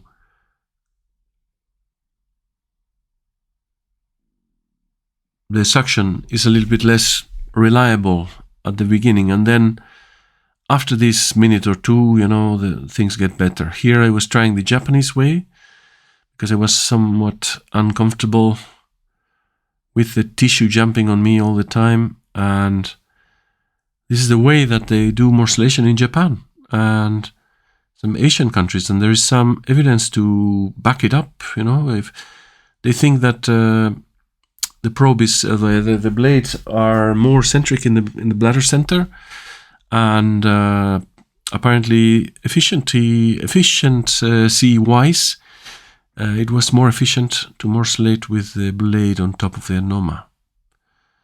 I have to say I'm used to the 6 o'clock position, and occasionally I resort to the Japanese way, but I tend to prefer to stay at 6. And in this case, we started relatively bad, and then it got better. The morcellator loves the regularity, and that's why sometimes I will do some cuts on the tissue. If I see the adenoma is very, very round, I will do some cuts on the tissue surface so that the morcellator can grip a little bit better and chew the tissue without much trouble. With morcellation, you have to be patient, and often the morcellator will have these pitch balls inside. These are big fibromas that are quite difficult to chew. So the same way, when you eat a peach, you eat the meat of the peach, and when your teeth get to the bone, you don't chew the bone, you don't pierce it, you don't masticate it. The idea is that the morcellator will dissect these nodules out of the softer tissue around, and then when you finish your morcellation, you're kept with these hard nodules, these hard fibromas that are much more difficult to morcellate. So you have to be ready. When you do morcellation, you might need to enter with a resectoscope, and that's what I do when I get very, very hard beach balls that I cannot morcellate. I use a resectoscope. I take them in the fossa, and inside the fossa I cut them into pieces until they can be extracted. So the resectoscope keeps being useful for these cases. Some people try to use trident forceps. That you're using a nephroscope, so you could use a trident forceps to take the piece out. But if it's very big, it might stretch the sphincter. If you pull from a very large fibroma, it might cause some damage. Here, what I'm doing is trying to bring the adenoma inside the fossa. In order to do that, you have to have excellent hemostasis at the fossa, and sometimes there's a little bit of bleeding that, when you get into the fossa, you start flushing this blood out and it gets darker. But often when you have a hard adenoma, it's a good idea to bring it at least closer to the bladder neck, because it will clash with the edges of the bladder neck and it will not go away so far from the morcellator. So the idea is, if you bring these hard pieces inside the fossa, often you can morcellate them better in the fossa than anywhere else. So here again we finished. We had this UO thing, but it was quite good. And this is the 7th case. This is the 6th on the list, where we had a relatively bulky prostate and a 3 centimeter stone. I have never done, upper tract stones. Well, I did as a resident, but I have never, needed to do stones for my job. I always had a partner, Dr. Luis Llanes, who is an expert in stones, and he does all the stones with my colleague Moises Socarras now, Rodriguez Socarras. And so I'm not an expert. I don't pay a lot of attention to stones because I don't do this operation, and of course I I occasionally see patients with stones, but then I send them to my colleagues who are much better qualified than I am to solve their problems. I devoted myself to BPH mostly, and now I do, robotic surgery for oncology cases as well, but stones has never been my forte. So I'm a little bit, ignorant about stones, but, with these high power lasers, you can be ignorant because they break so nicely, and I use the same settings, 2 joules and 50 hertz to break these stones. I think they do break very well. And I never, maybe there's another setting that I could use that would be faster or better, but I think it is quite sufficient and gratifying for what I do. This was a relatively big stone, 3 centimeters. It was very different when we had to use low power for these stones, so when I had to use a 50-watt laser to do HoLEP, and we found these relatively large stones, it was a big suffering to treat the stones. It took a long time, and then, everything got much worse. But with these high power lasers and the fact that you can pulverize most of the stone, so you don't have a lot of fragments, that you have to break.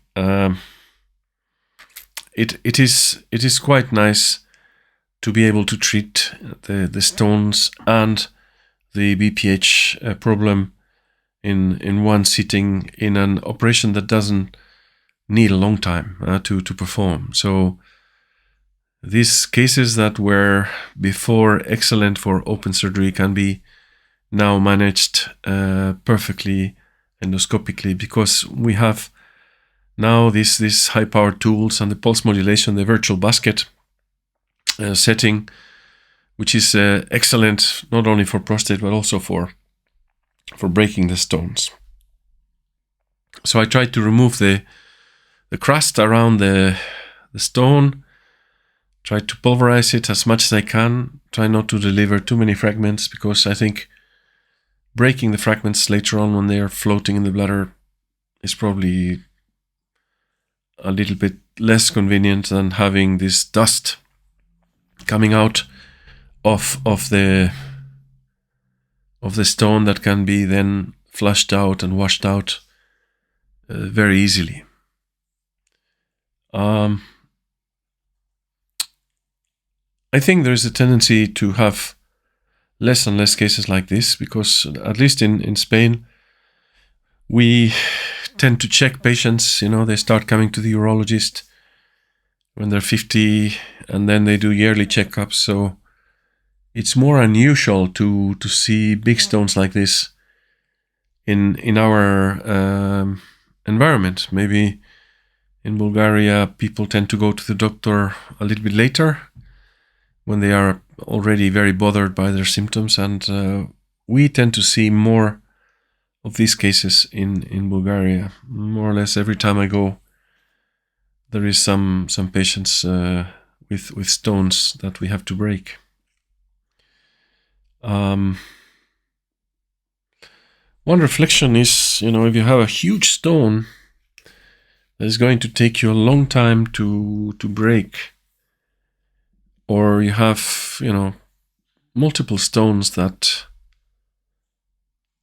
make the challenge enormous, and sometimes we have seen cases like that. I remember one in particular, the procedure took like almost 3 hours because we had to break so many stones. We took out the smaller ones first using a resectoscope. I could grab them with a loop and take them out using the outer sheath.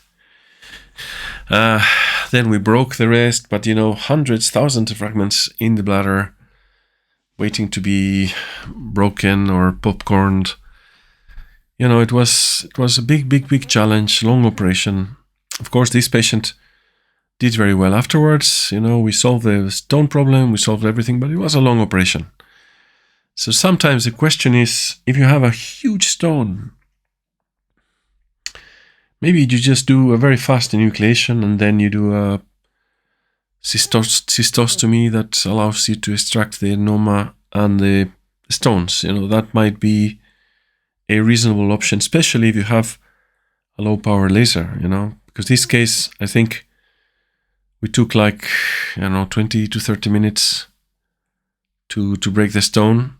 But with a low power laser, it could be, more than 1 hour and a half or something. And then, well, you have to decide. I don't think there is a right or wrong answer. If the patient is free from the stones and the prostate and the scar, is probably a happy patient. But of course, in principle, we don't want to do very, very long procedures, ridiculously long procedures. This is what I want to say. We really don't know what is the best approach, but I have to say it's very tiring to break many stones and then do the enucleation. And using the high power laser is a joy, not only because of the advantages it offers for enucleation, but also because of the advantages it offers for stones. So here you can see my strategy to try to remove the outer shell of the stone, pulverize as much as I can. Of course, at the end, when the stone gets smaller, it tends to break into pieces, and then there's some small pieces that you have to chase and break to be able to extract them.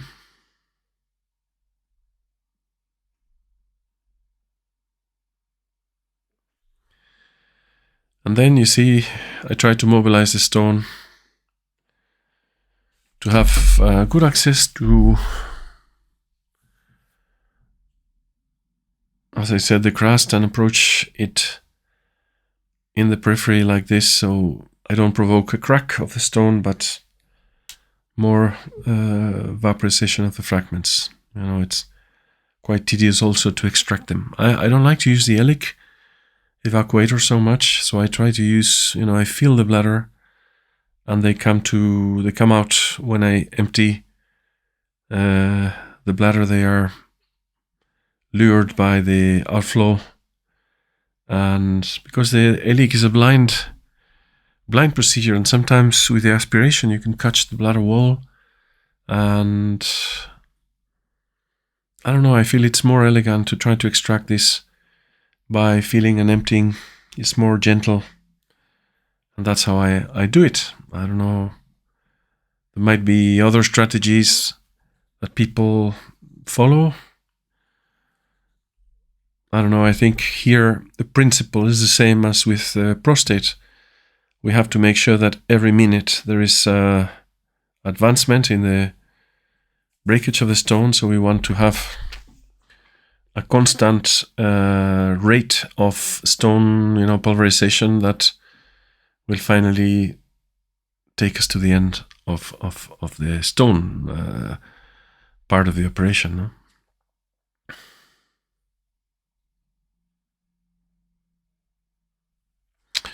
If you have a resident, maybe it's a good idea to let them do the stones, because they get used to manipulating the fiber and the endoscope, and they get familiarized with a very, very low risk. So if you have someone who you plan to teach to do HoLEP, it's not a bad idea to let him do the stones. I think it's quite safe, and it will give them some time on the endoscope with the fiber. You have to put it in and out to get to the right distance.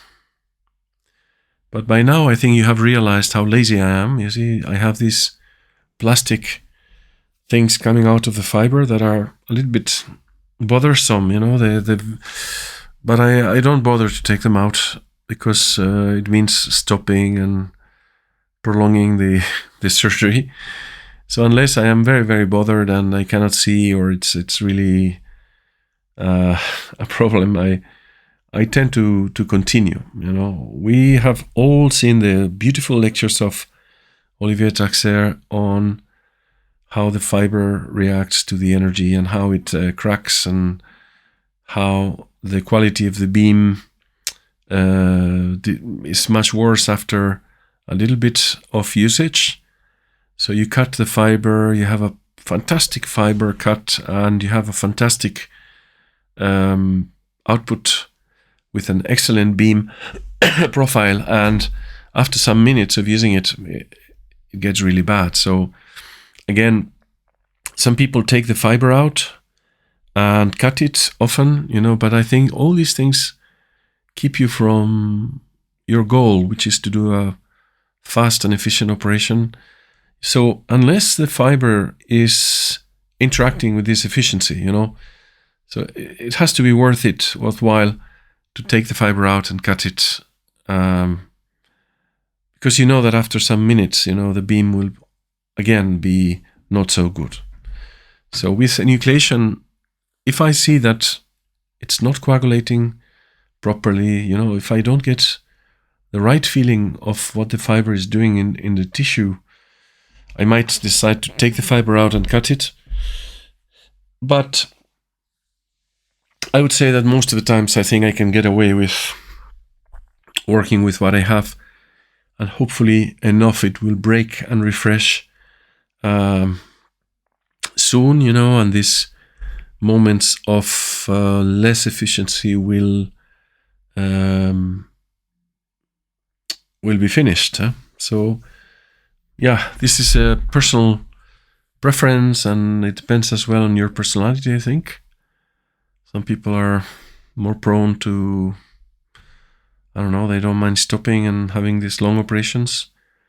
And I'm more inclined to try to be very, very effective and go in there, start working non-stop until, the procedure is finished.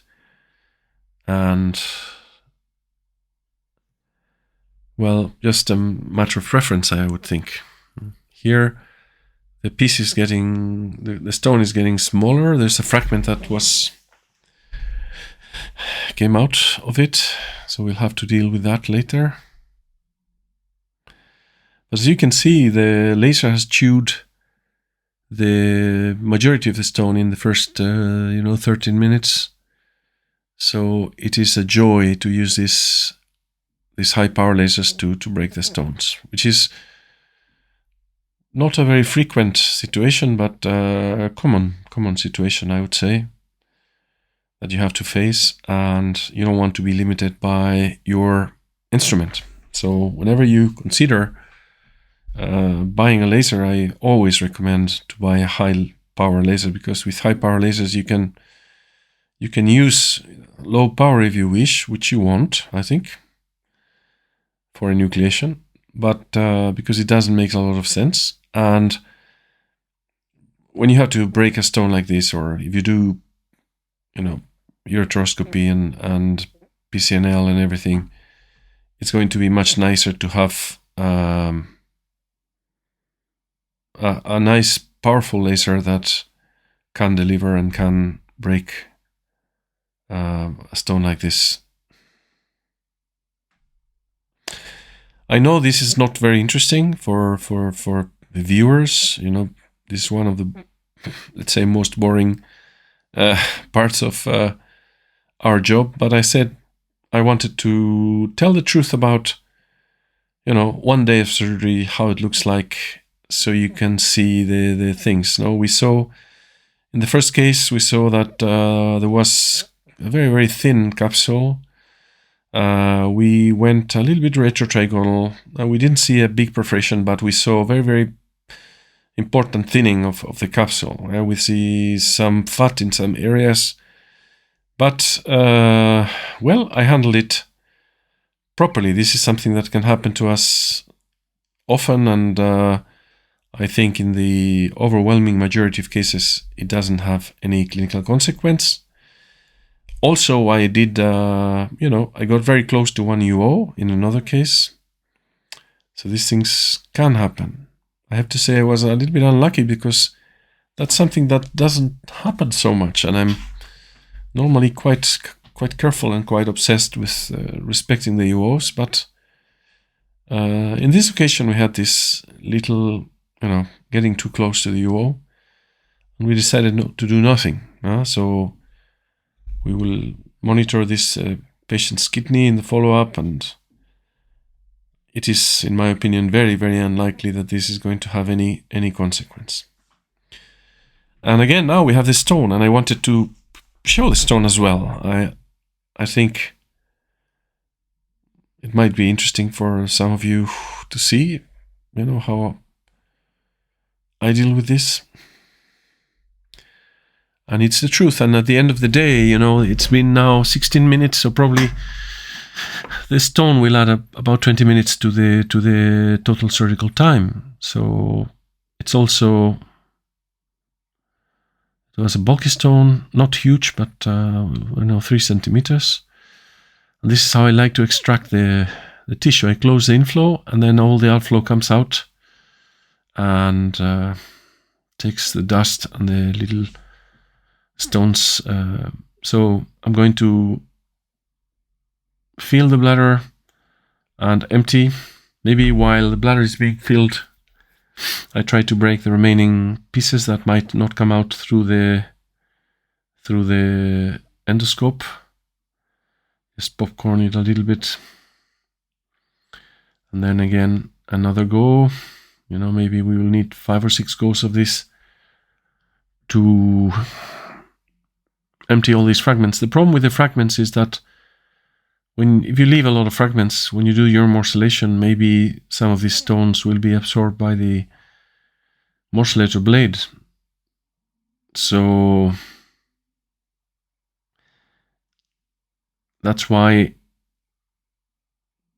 I try to clean as much as I can. Although if there's only, 2 or 3 little tiniest remaining fragments, then I probably wouldn't bother so much. The fact that I do the stone first, and this is a very common question. Should you do it now or should you do it at the end? Well, I think there are 2 reasons. One is that if you break the stone now, all the time that you're breaking the stone, that you have a distended bladder and water going in and out, happens with a totally nice mucosal lining of the bladder and the prostate. If you, let's say, do a small perforation during HoLEP, or you have a flimsy plane, you don't want to spend a lot of time irrigating inside because these could cause extravasation. So I think it's much safer. It's much safer to do the stone first. Also, you see all this dust. If instead of dealing with a normal mucosa, we would be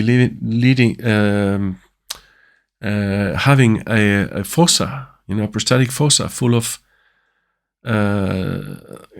recently coagulated with some blood and clots. All these stones are going to, cover this surface, and they will go into the prostatic fossa, and it will be very difficult to clean this, and then there is a risk that if this stone material stays there in the fossa, attached to the fossa, these calcifications could stick to the necrotic tissue, maybe further the calcification process, and you would get this uncomfortable situation where the fossa is full of stones that you have to clean up later on. So, well, this was the end of the stone. I think it took us exactly 20 minutes. Now I'm marking the white line like we did before. Here you can see that I'm struggling with the fiber tip. But as I said, I tend to be very lazy, and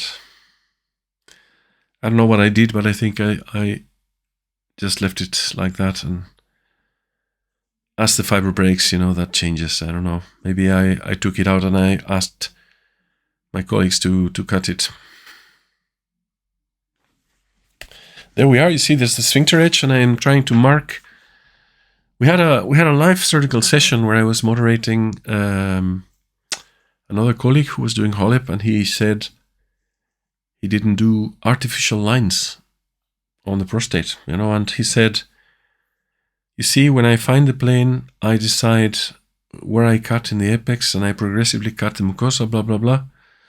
So I asked him, what is the difference between an artificial line and a non-artificial line, And he said, well, I have clear landmarks, to do my line. And my thought was, I have them too, The fact that when you see this for the first time, and many people tell me, where do you do the line? How do you know where to do the line? Of course, we have some landmarks as well. We see the sphincter edge, and once you get used to the anatomy of the apex, I think you can very, very safely decide what is the limit. And you want to do the mucosal incision right at the edge. You don't want to do it more inside, because you might think this is safer, to leave a margin of 2, 3, 4, 5 millimeters and do the initial white line more inside on the adenoma and not exactly at the edge. But then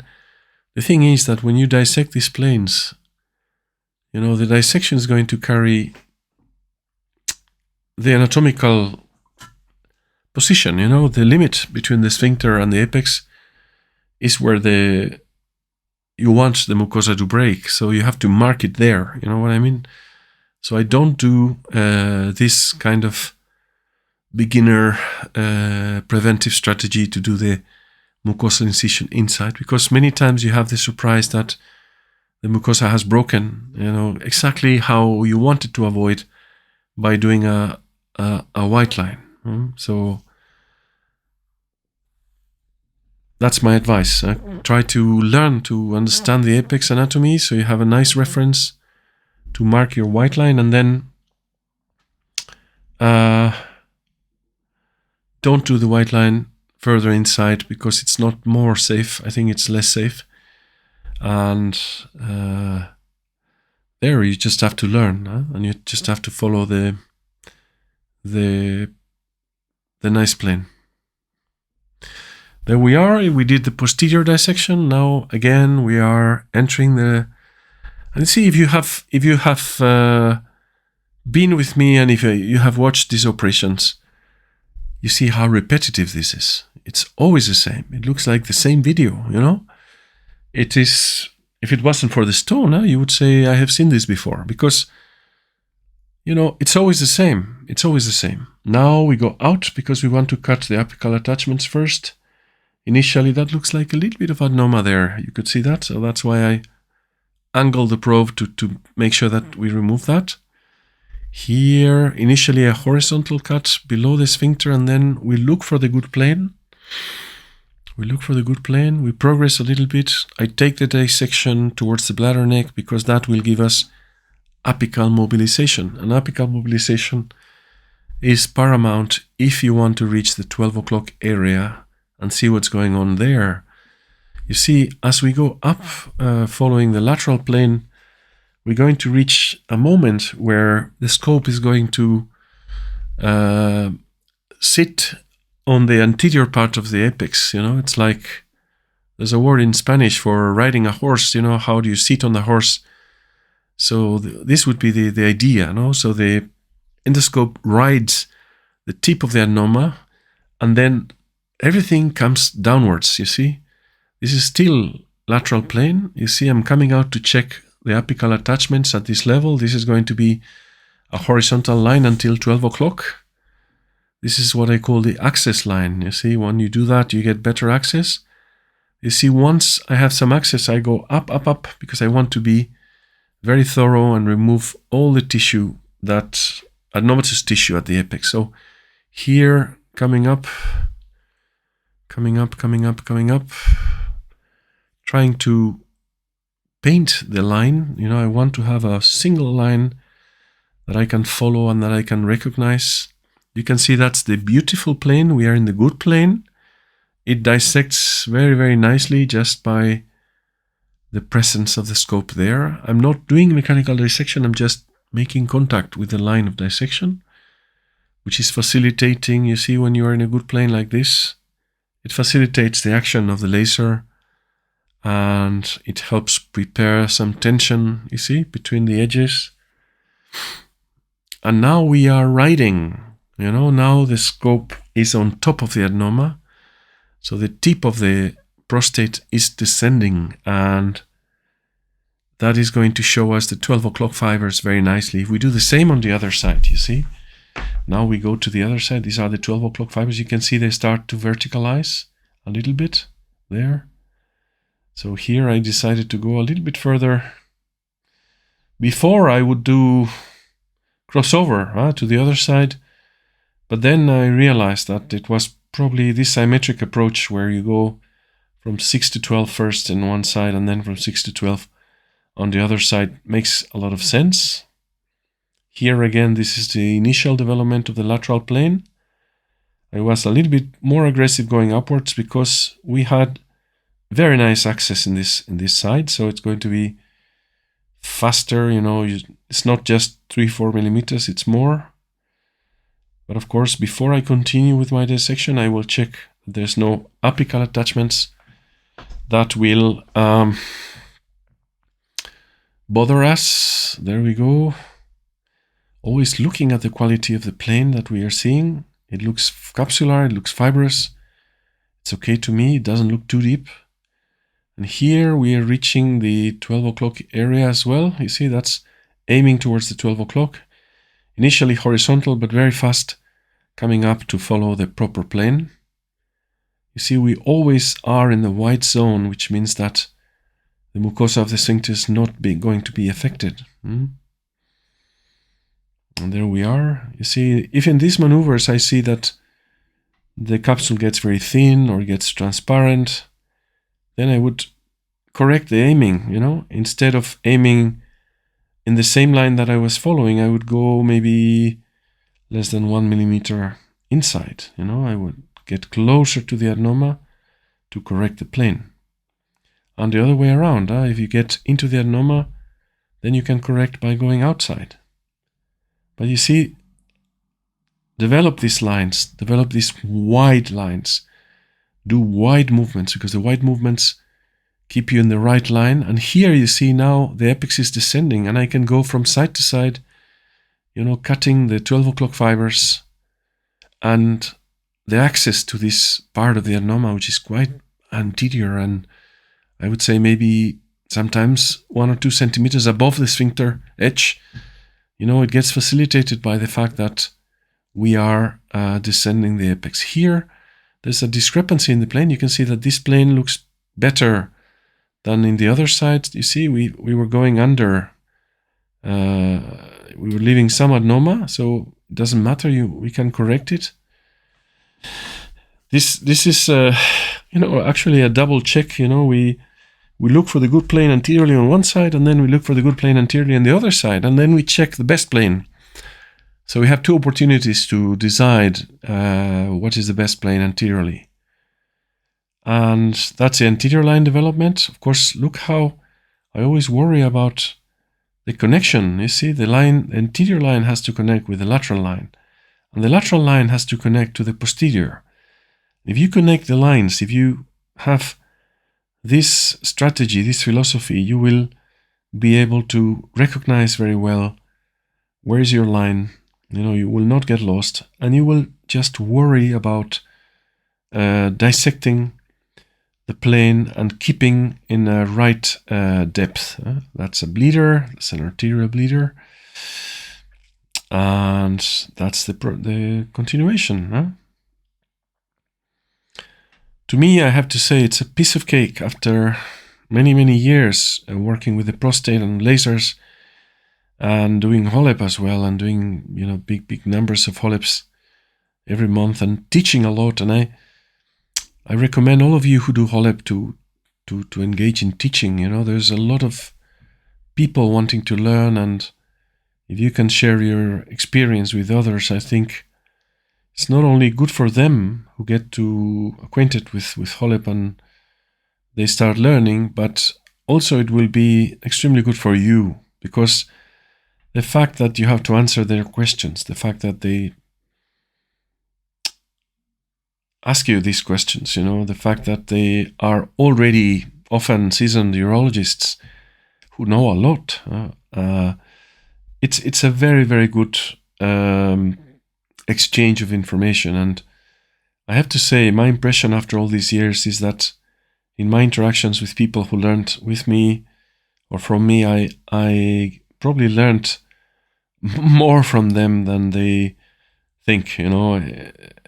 They really helped me a lot. And having to explain things makes you reflect on these things that you talk about, and help you understand better what you're doing, why you're doing it. And I have to say that many of the developments in the surgical technique came from questions asked by people who were visiting. They really made me think. And so I recommend all of you who do HoLEP and who have an experience and who can teach, do teach, because it really, really makes you a better surgeon and much more conscious of what you're doing. That's because, when we do surgery, it's a manual activity. I think the brain and the cerebellum have a lot to say. We learn to do things. Often we do this intuitively, but if we don't reflect about what we do, maybe we know how to do things, but we cannot explain them. You don't understand them really. It's your brain that understands, and your cerebellum who executes, the program of how to move, your hands and like that. But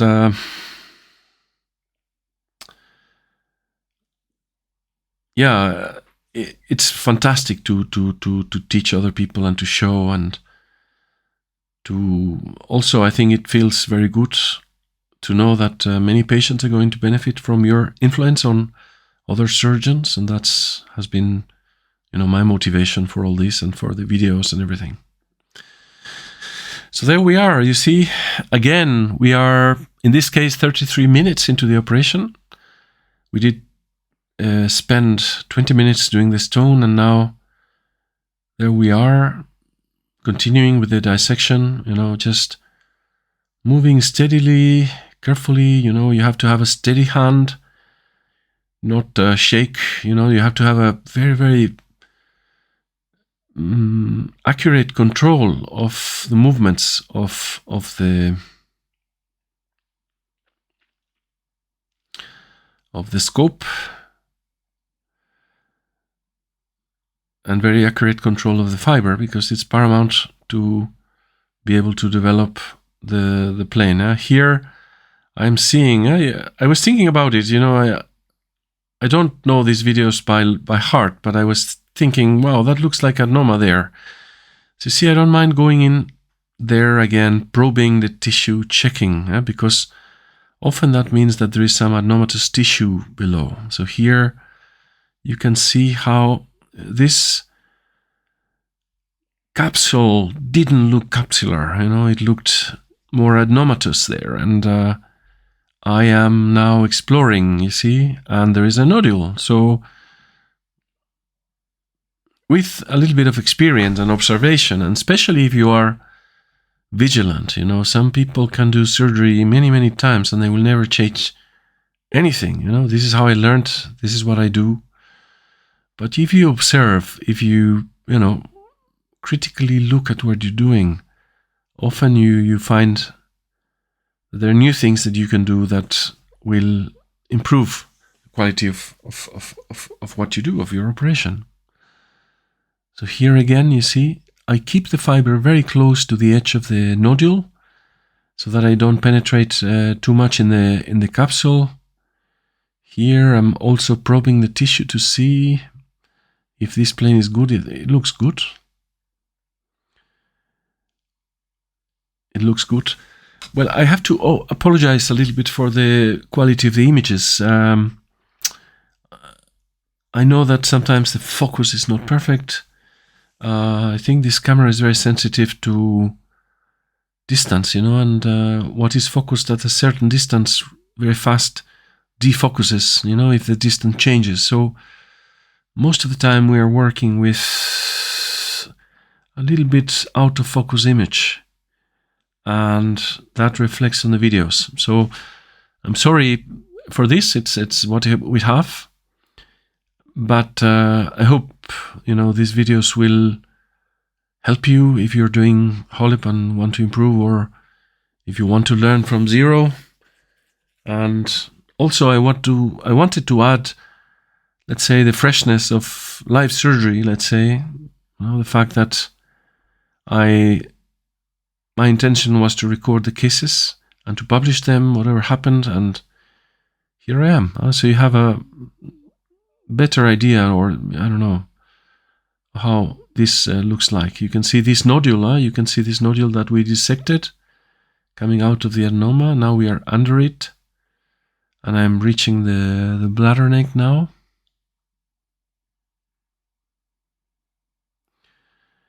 Very carefully, always trying to use the energy in a way that is soft and careful. That's bladder mucosa. I think the nodule is causing a little bit of interference, and it's not such a big problem. So here I think I wanted to flip one lobe, and that's the other lobe already going in the bladder. So there we are. That is the bladder neck area. From side to side, trying to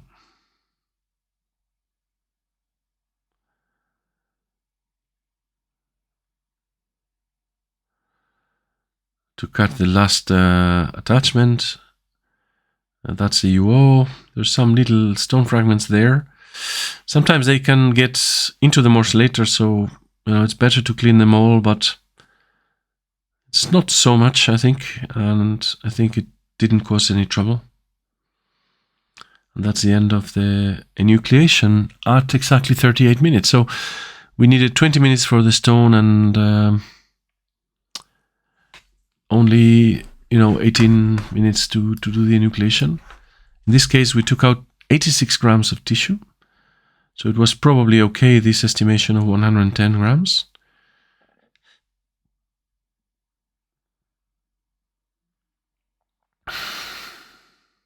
And again, I check the hemostasis before moving on to enucleation. Try to this high power laser and the pulse modulation have really changed our lives, in the sense that we are now using a tool that is much more reliable. Coagulation is excellent. The dissection properties are excellent. The surgical times have gone down big time.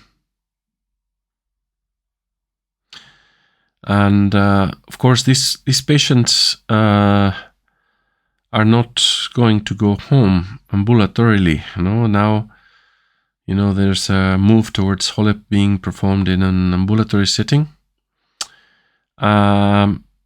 Most people who do that would recheck hemostasis after morcellation. So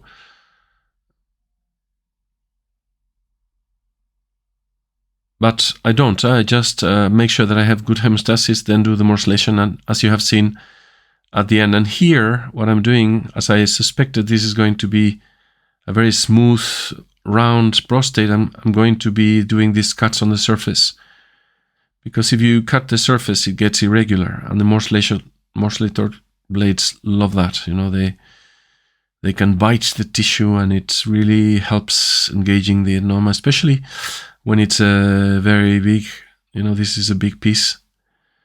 So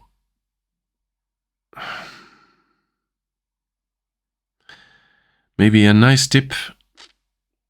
And I occasionally do it. Sometimes I forget to do it, and then I regret I didn't do. But when I remember, I do it.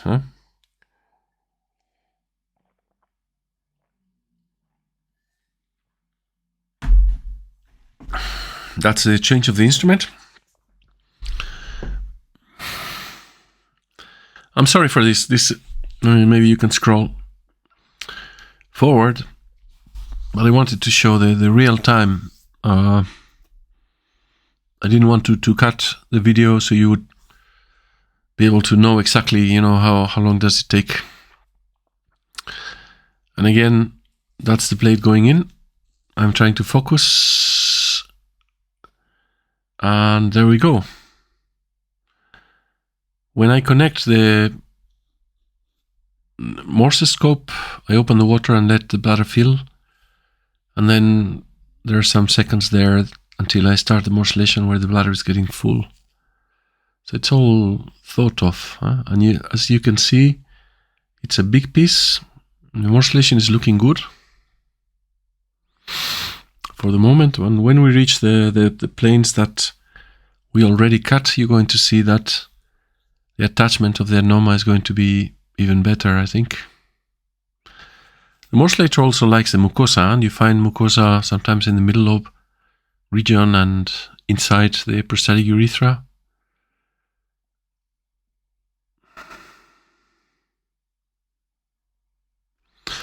Then also, if I see that, I see the mouth a lot because the prostate has disengaged.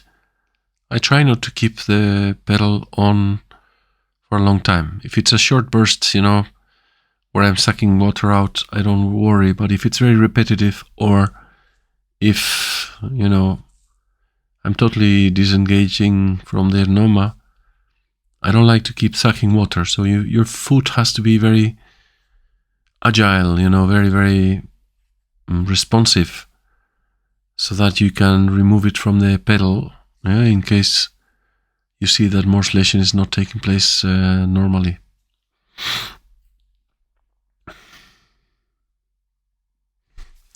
Sometimes when there's a blockage of the blades, you see there's no suction despite pressing the pedal and everything. What I do is I give it to my nurses and they check that there's no tissue in the motor, there's no tissue in the blades, there's no kink in the tubing, that, the chair is not standing on the tube. All these details, things that can make you lose the suction and lose the contact between the blade and the adenoma. Sometimes you have to wait patiently, let them check, because you are the surgeon, you're sitting with the patient, you're holding the instruments. You shouldn't be standing up to go to the table and check the morcellator. And it's very important to have a good team. And I want to thank the team in the Hill Clinic for their help in doing this session and these videos. I've been working with them for many, many years. Petia, Lubo, and Alex, as well as the anesthetic team. They do a great team, and it's a pleasure and an honor to work with them. They're really, really super in the operating room, and it's thanks to them that we can work at this high level, because they're always there, and especially when we are in trouble, maybe in very difficult cases or very large cases, or it's important to be backed by your team. They're there to help you. If you request an instrument change, they're fast to deliver it. They accompany you. So also morally, or I don't know how to say, sometimes in these sessions when you do several surgeries, you get a little bit tired. And I tend to do the most difficult cases in the morning. The first case in the list is always the more difficult, because you don't want to deal with very difficult cases when you are already a little bit tired. But you develop this tolerance to work. I had some medical students coming to watch operations the other day. They watched 2, and one of the students said, "Oh, I'm so tired to watch these 2 cases. How can you do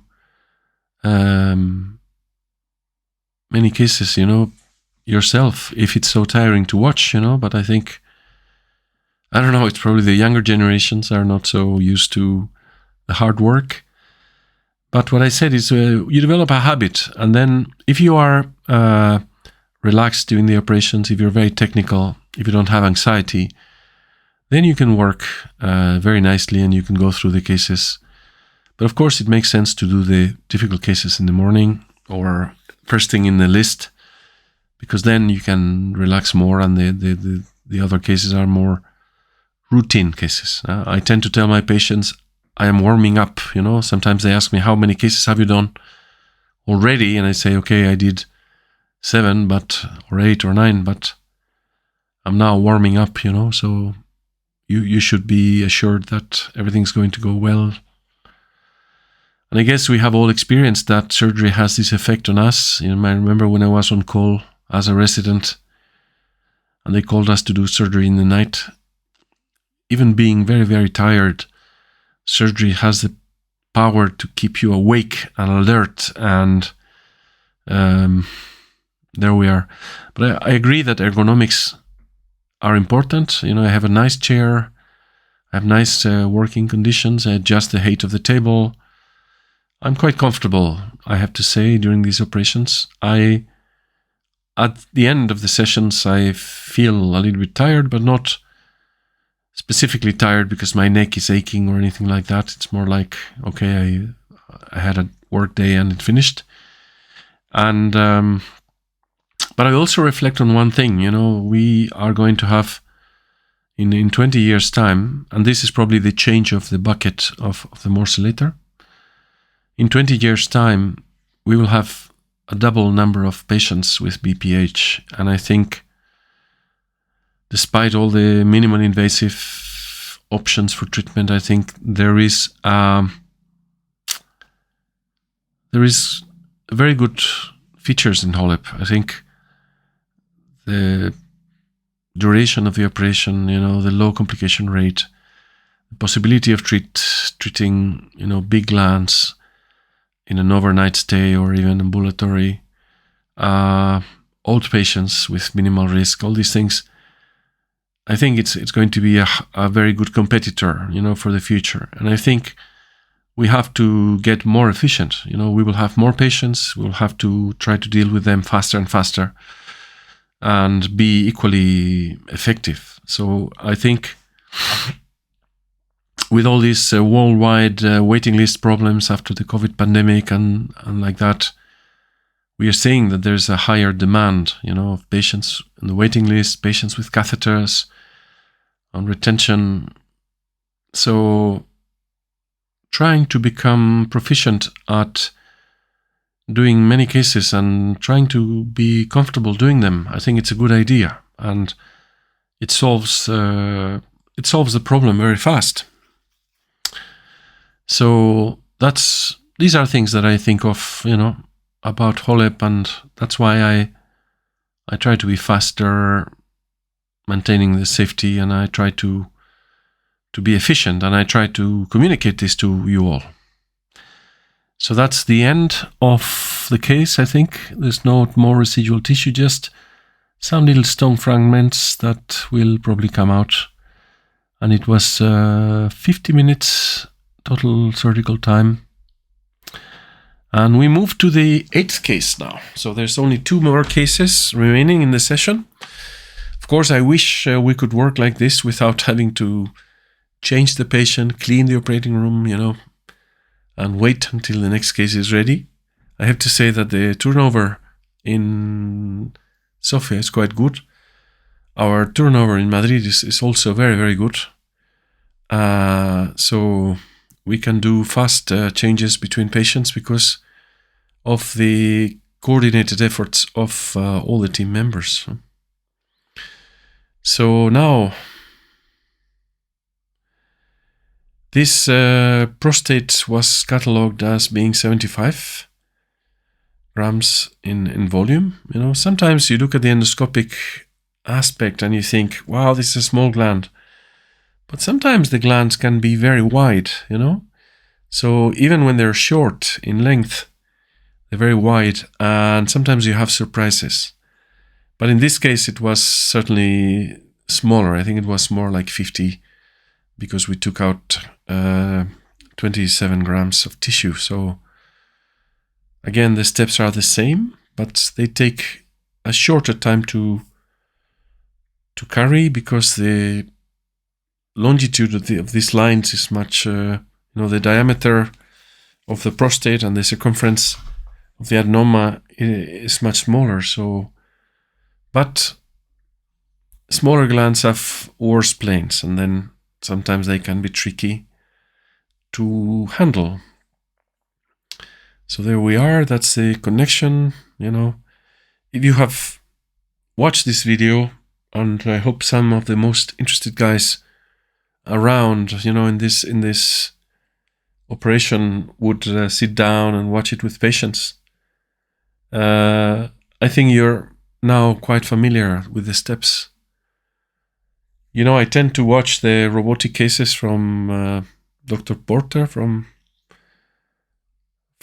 Seattle in the States.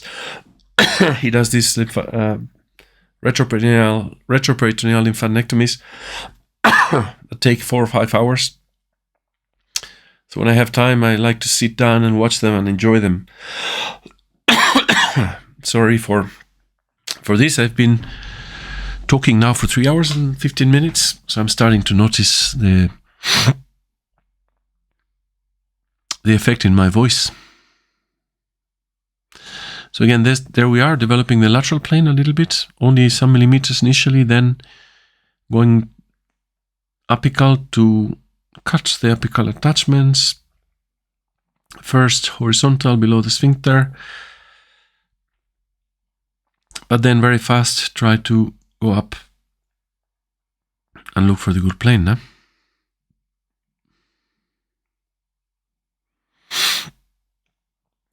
Exactly the same steps all the time, but you will, I hope if you watch this video, you will be convinced that this is a nice philosophy, a nice strategy.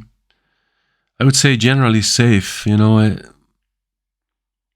do a lot of cases every month. I probably do 60, 70 cases per month, and I have to say that it's quite unusual to see complications. Of course, we see some retention postoperatively.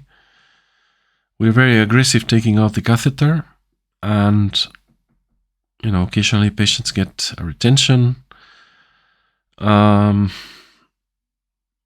my philosophy is that the majority of patients will be going home without the catheter the next morning. So I think we have a rate between 5 and 6% of postoperative retention, and I think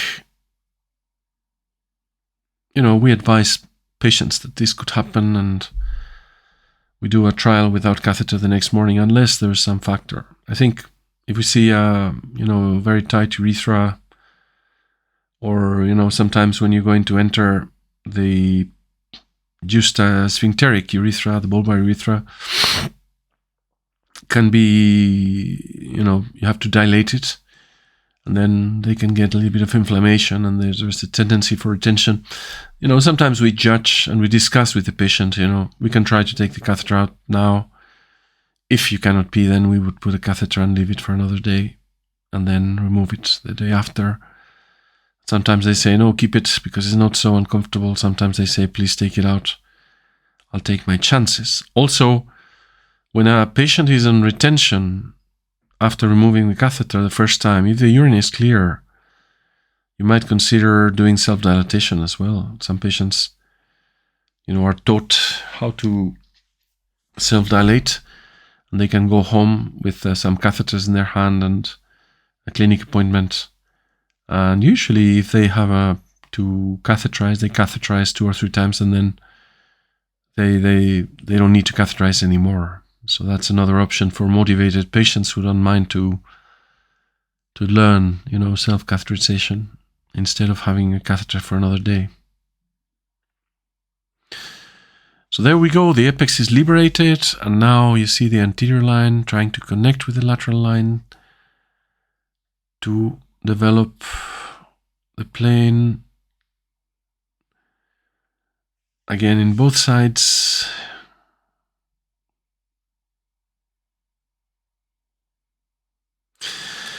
I can see that in recent publications of HoLEP and like that, the surgical times are coming down. If you see historical data, you see that the length of the operation was quite, much longer than what we are seeing today. And that was one of the drawbacks of HoLEP. People would say it's slow, but not anymore. I think we have very, very high efficiency. We can take out 3-4 grams per minute, and that is quite good. And of course, as I said, you don't need to do thousands of cases to become this proficient. If you learn this technique properly, you can see very good results very early, and your surgical times are going to go down very significantly. And unless you're a super expert, I think if you do the 3-lobe technique and then you switch to Bloc, you will see that your surgical times are reduced. And I say that because some people are super experts, they have many, many years of experience doing a 3-lobe technique, and they can be very fast as well.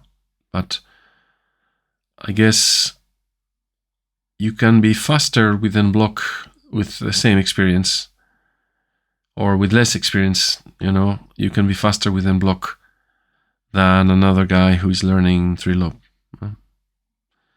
Because of the good visibility, because of the simplicity, because of the fact that we don't stop, most of the time spent dissecting and moving on in the procedure.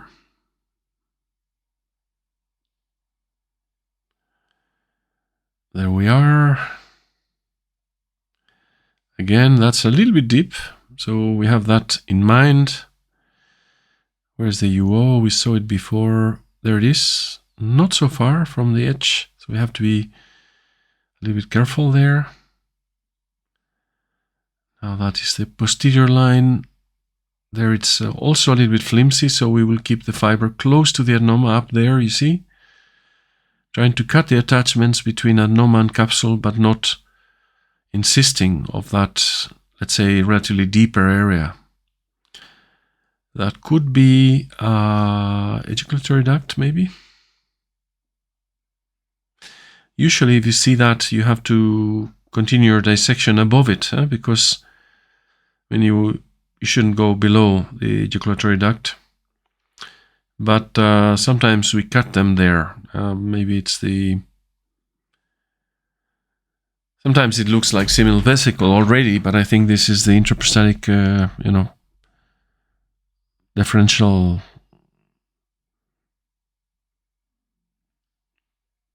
ampulla, differential dilatation that we see sometimes already inside the prostate. That is posterior. You see, the trick here is to keep your fiber up close to the adenoma and understand that you're tenting the capsule. So you don't want to cut the tented capsule in the lower part, because then you will perforate. You want to cut it close to where the tent, let's say, attaches to the adenoma. So you keep close to the adenoma. Now the fiber is at 6 o'clock to finalize the detachment. And I guess I will go in and look again to check the UO before, cutting there, because if we know it's close or nearby, we have to be careful to try to avoid damaging it. As I said, if you do, it's not the end of the world, but of course you sleep better if you can preserve the whole circumferential UO. There's a little bit of adenomatous tissue there that I wanted to remove, so I took a little bit wider bite there, and here I guess I will also go in to check, because we saw it was very close, and also because before we experienced the other case that you saw. So,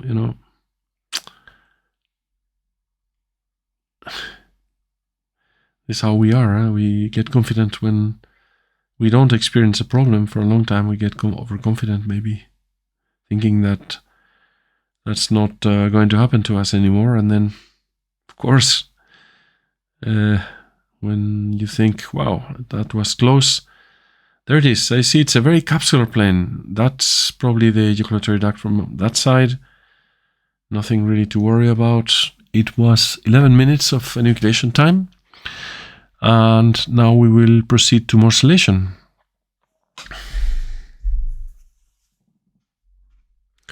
Again, this is the change of instruments.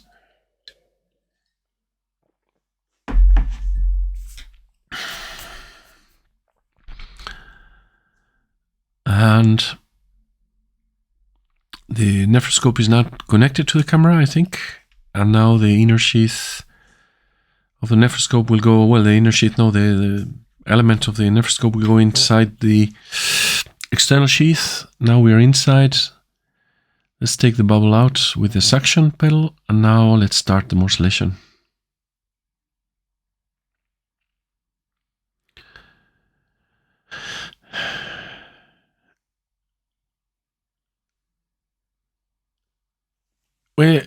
When I think, you know, I did once 14 HoLEPs in one day. This was in Poland, and we worked like from 8 a.m. to 10 p.m. And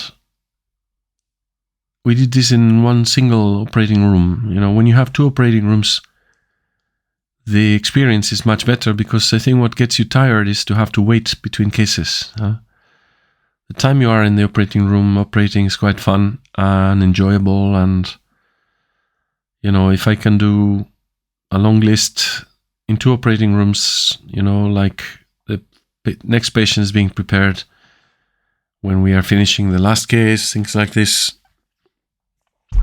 the efficiency is much better, and the feeling of doing a lot of cases is much lighter than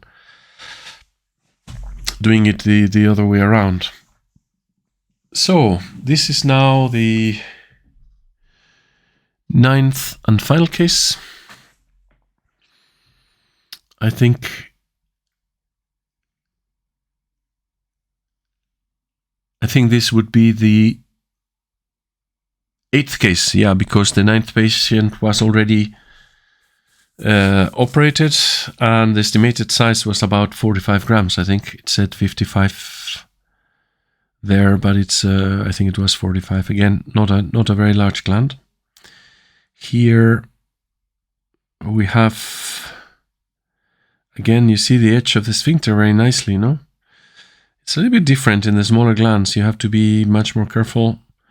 In the smaller glands, the veru is a much better reference than in the bigger glands, because often in the bigger glands, the lobes push downwards, and when they grow, and the veru stays inside. So sometimes the veru is, 3 centimeters away from the sphincter in the bigger glands. But here in the smaller glands, it's probably a good reference. Here again, we are entering in both sides, now cutting the frenulum in the midline, and now trying to develop a posterior line.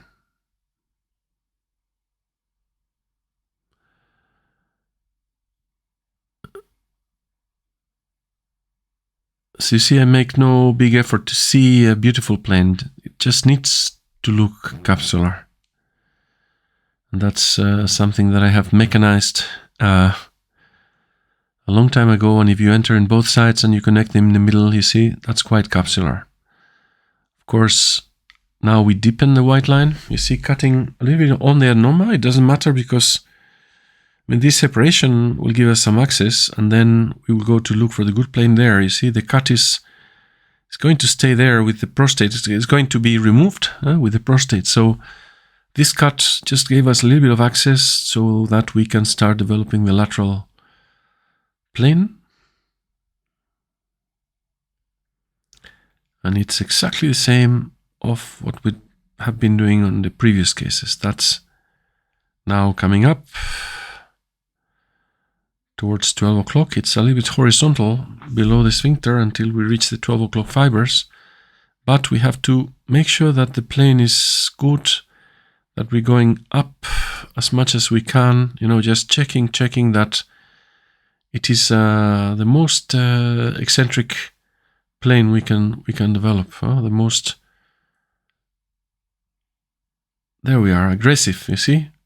So I don't just cut towards 12 o'clock without looking at the plane. I have to follow that curve, you know, it has to be congruent with the anatomy, the direction of the fibers at the capsular level at 11 o'clock there are quite informative. They tell you what is the direction of the plane. And there we go, coming up in this side, this is 12 o'clock. Let's do the other side. You see here, we deepen the cut, we get some access, and then we look for the good plane again. There. Sometimes, you see, we have to challenge the right depth. And again, let's continue the dissection of the lateral plane.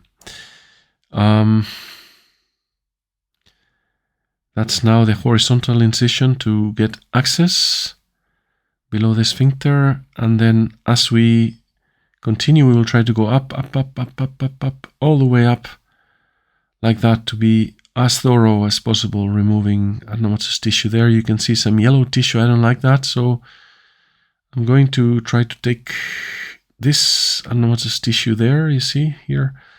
I've deepened more, and stay up to try to make sure that we don't leave an anterior apical remnant of tissue, because that will definitely cause a chance of recurrence over time. Or, you know, patients that have a very small gland remaining, but they have obstructive voiding, and when you enter right up to the sphincter, you see this thing hanging from above, and that's you know, because the apex was not totally cleared of adenomatous tissue, especially anteriorly. You know. There we are going around. You see how intuitive it is to go around the adenoma.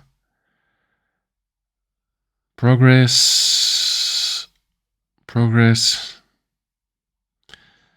There we saw a little bit of depth, and you will see that when I pass through that area, I will correct a little bit with my fiber, so I don't fire so much on the capsule, a little bit more closer to the adenoma. You have to register all these things that happen during the operation and take them into account. When we come back to that area, we'll surely be careful there, because we don't want to get too deep. This is now dissecting very nicely. You see I'm using a smooth beam that is helping me develop the plane carefully. And there you saw how I corrected a little bit the aiming to get closer to the adenoma, so we don't visit the same depth again. We don't want to continue deepening that area, which was a little bit deep enough. And there we are. We see the straight fibers, the vertical fibers below the bladder neck circular fibers, and that's the sign that we're going to enter the bladder.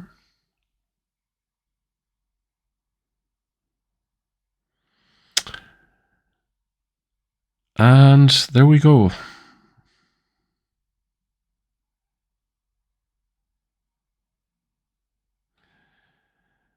That's the other side. Always wide movements, checking that the lines connect, that they are congruent, that everything makes sense. That's an attempt to do hemostasis anteriorly. And now we have the adenoma surrounded. Here you see the fiber has to carefully target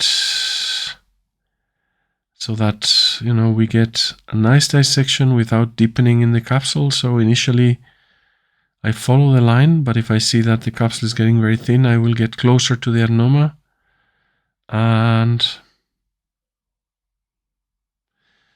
trying to avoid going deeper. There was the suspicion of a nodule, a little nodule, probably of no consequence.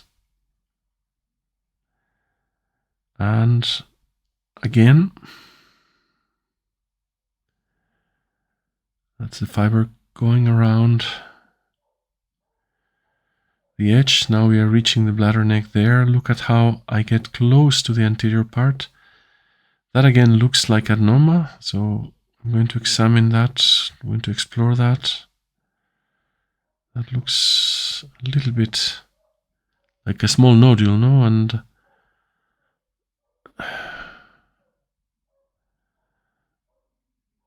there we are.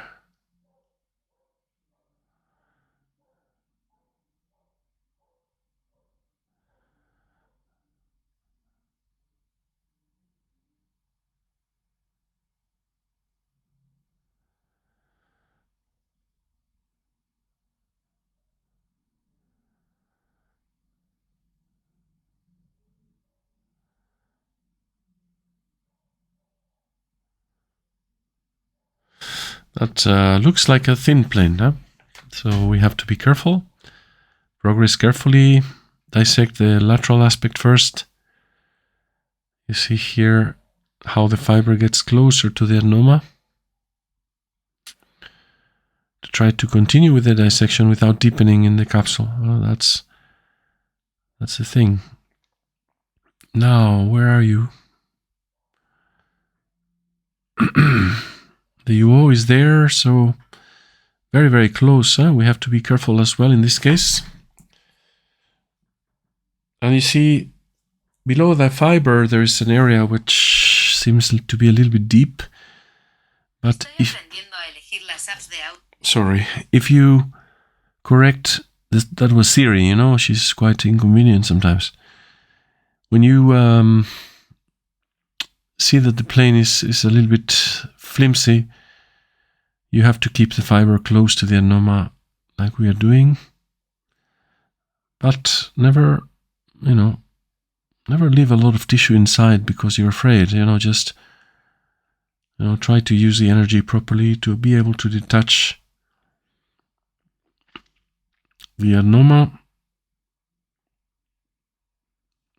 from the capsule without deepening too much into the capsule. You see, that looks very yellow, very suspicious of anomatous tissue. And there you can see that there is like a nodular growth there. Huh? So this capsule is going to get very thin because the growth of the adenoma thins the capsule, you know. So when you want to remove it, you have to take into account that the capsule is very thin. And be careful. But if you don't take this tissue out, it will grow over time. And who knows, I suspect that these big nodules, you know, have some inhibition of growth with contact. Because it's striking how much they can grow if you leave a nodule, you know, and then you do a cystoscopy some months later and you see a big nodule that you didn't see before. Huh? So maybe, you know, once there is space to grow, you know, there's no longer this contact inhibition. So, you know, I've seen some cases where despite removing 100 grams of tissue, the patient was obstructed and we had to reoperate some time ago. And that's why I feel very, very adamant, you know, to remove this nodes aggressively. Huh?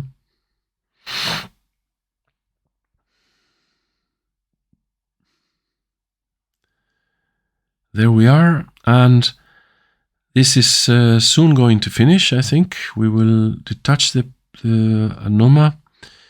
We will start the morcellation,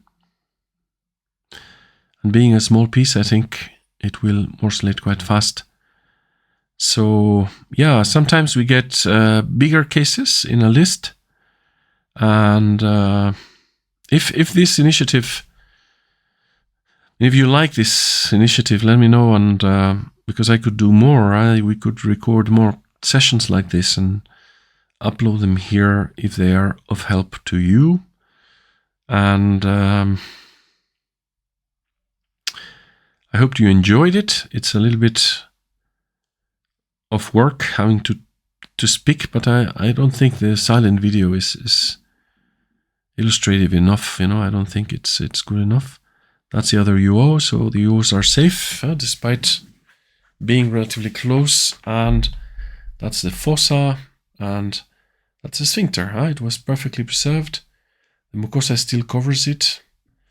A little bit of hemostasis and morcellation. That's again a little bit deep, you see, but within reason, it's not unlikely that we see this kind of deepening occasionally. And as I said, clinically, it doesn't really matter, I think. And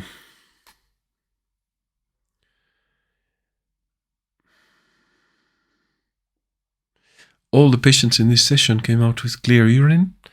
We leave them with an irrigation that it was clear, and then you can lower the rhythm of irrigation until you can try to remove the irrigation. And I think all the patients went home the next morning. In Sofia, we are not so aggressive removing catheters, so patients tend to keep a catheter for 1 or 2 days because they don't have, let's say, an emergency department that so if the patient has a retention in the night, they cannot help them really, and so they decided to keep it for a couple of days. I think if you leave a catheter for a couple of days, the rate of retention is extremely low, and more days even lower. But it must be around 99% or 98% or something like that.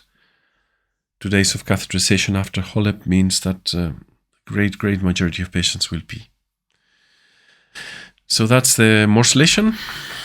And with this, I think we are going to finish. At the end, I have the graphic of the estimated sizes and the weight of the tissues removed. And you will see that in general, all these prostates in this session were not so big. And the tendency was to overestimate sizes by ultrasound. We have better days and worse days. This was especially striking, that some of the prostates were categorized as being very big, and then we found that they weren't. Sometimes it's the opposite. So that's the morcellation. I'm being careful. I think I want to make sure that I'm... Actually, here I started morcellating and I left the inflow of water off. So I could notice that something was strange, and then I opened the water and then I continued with the morcellator. So, okay, so this is the end of the video. I think we finish with this, and I hope you enjoyed the cases. This is the tissues that we took out, the weights. And thank you for your attention. All the best.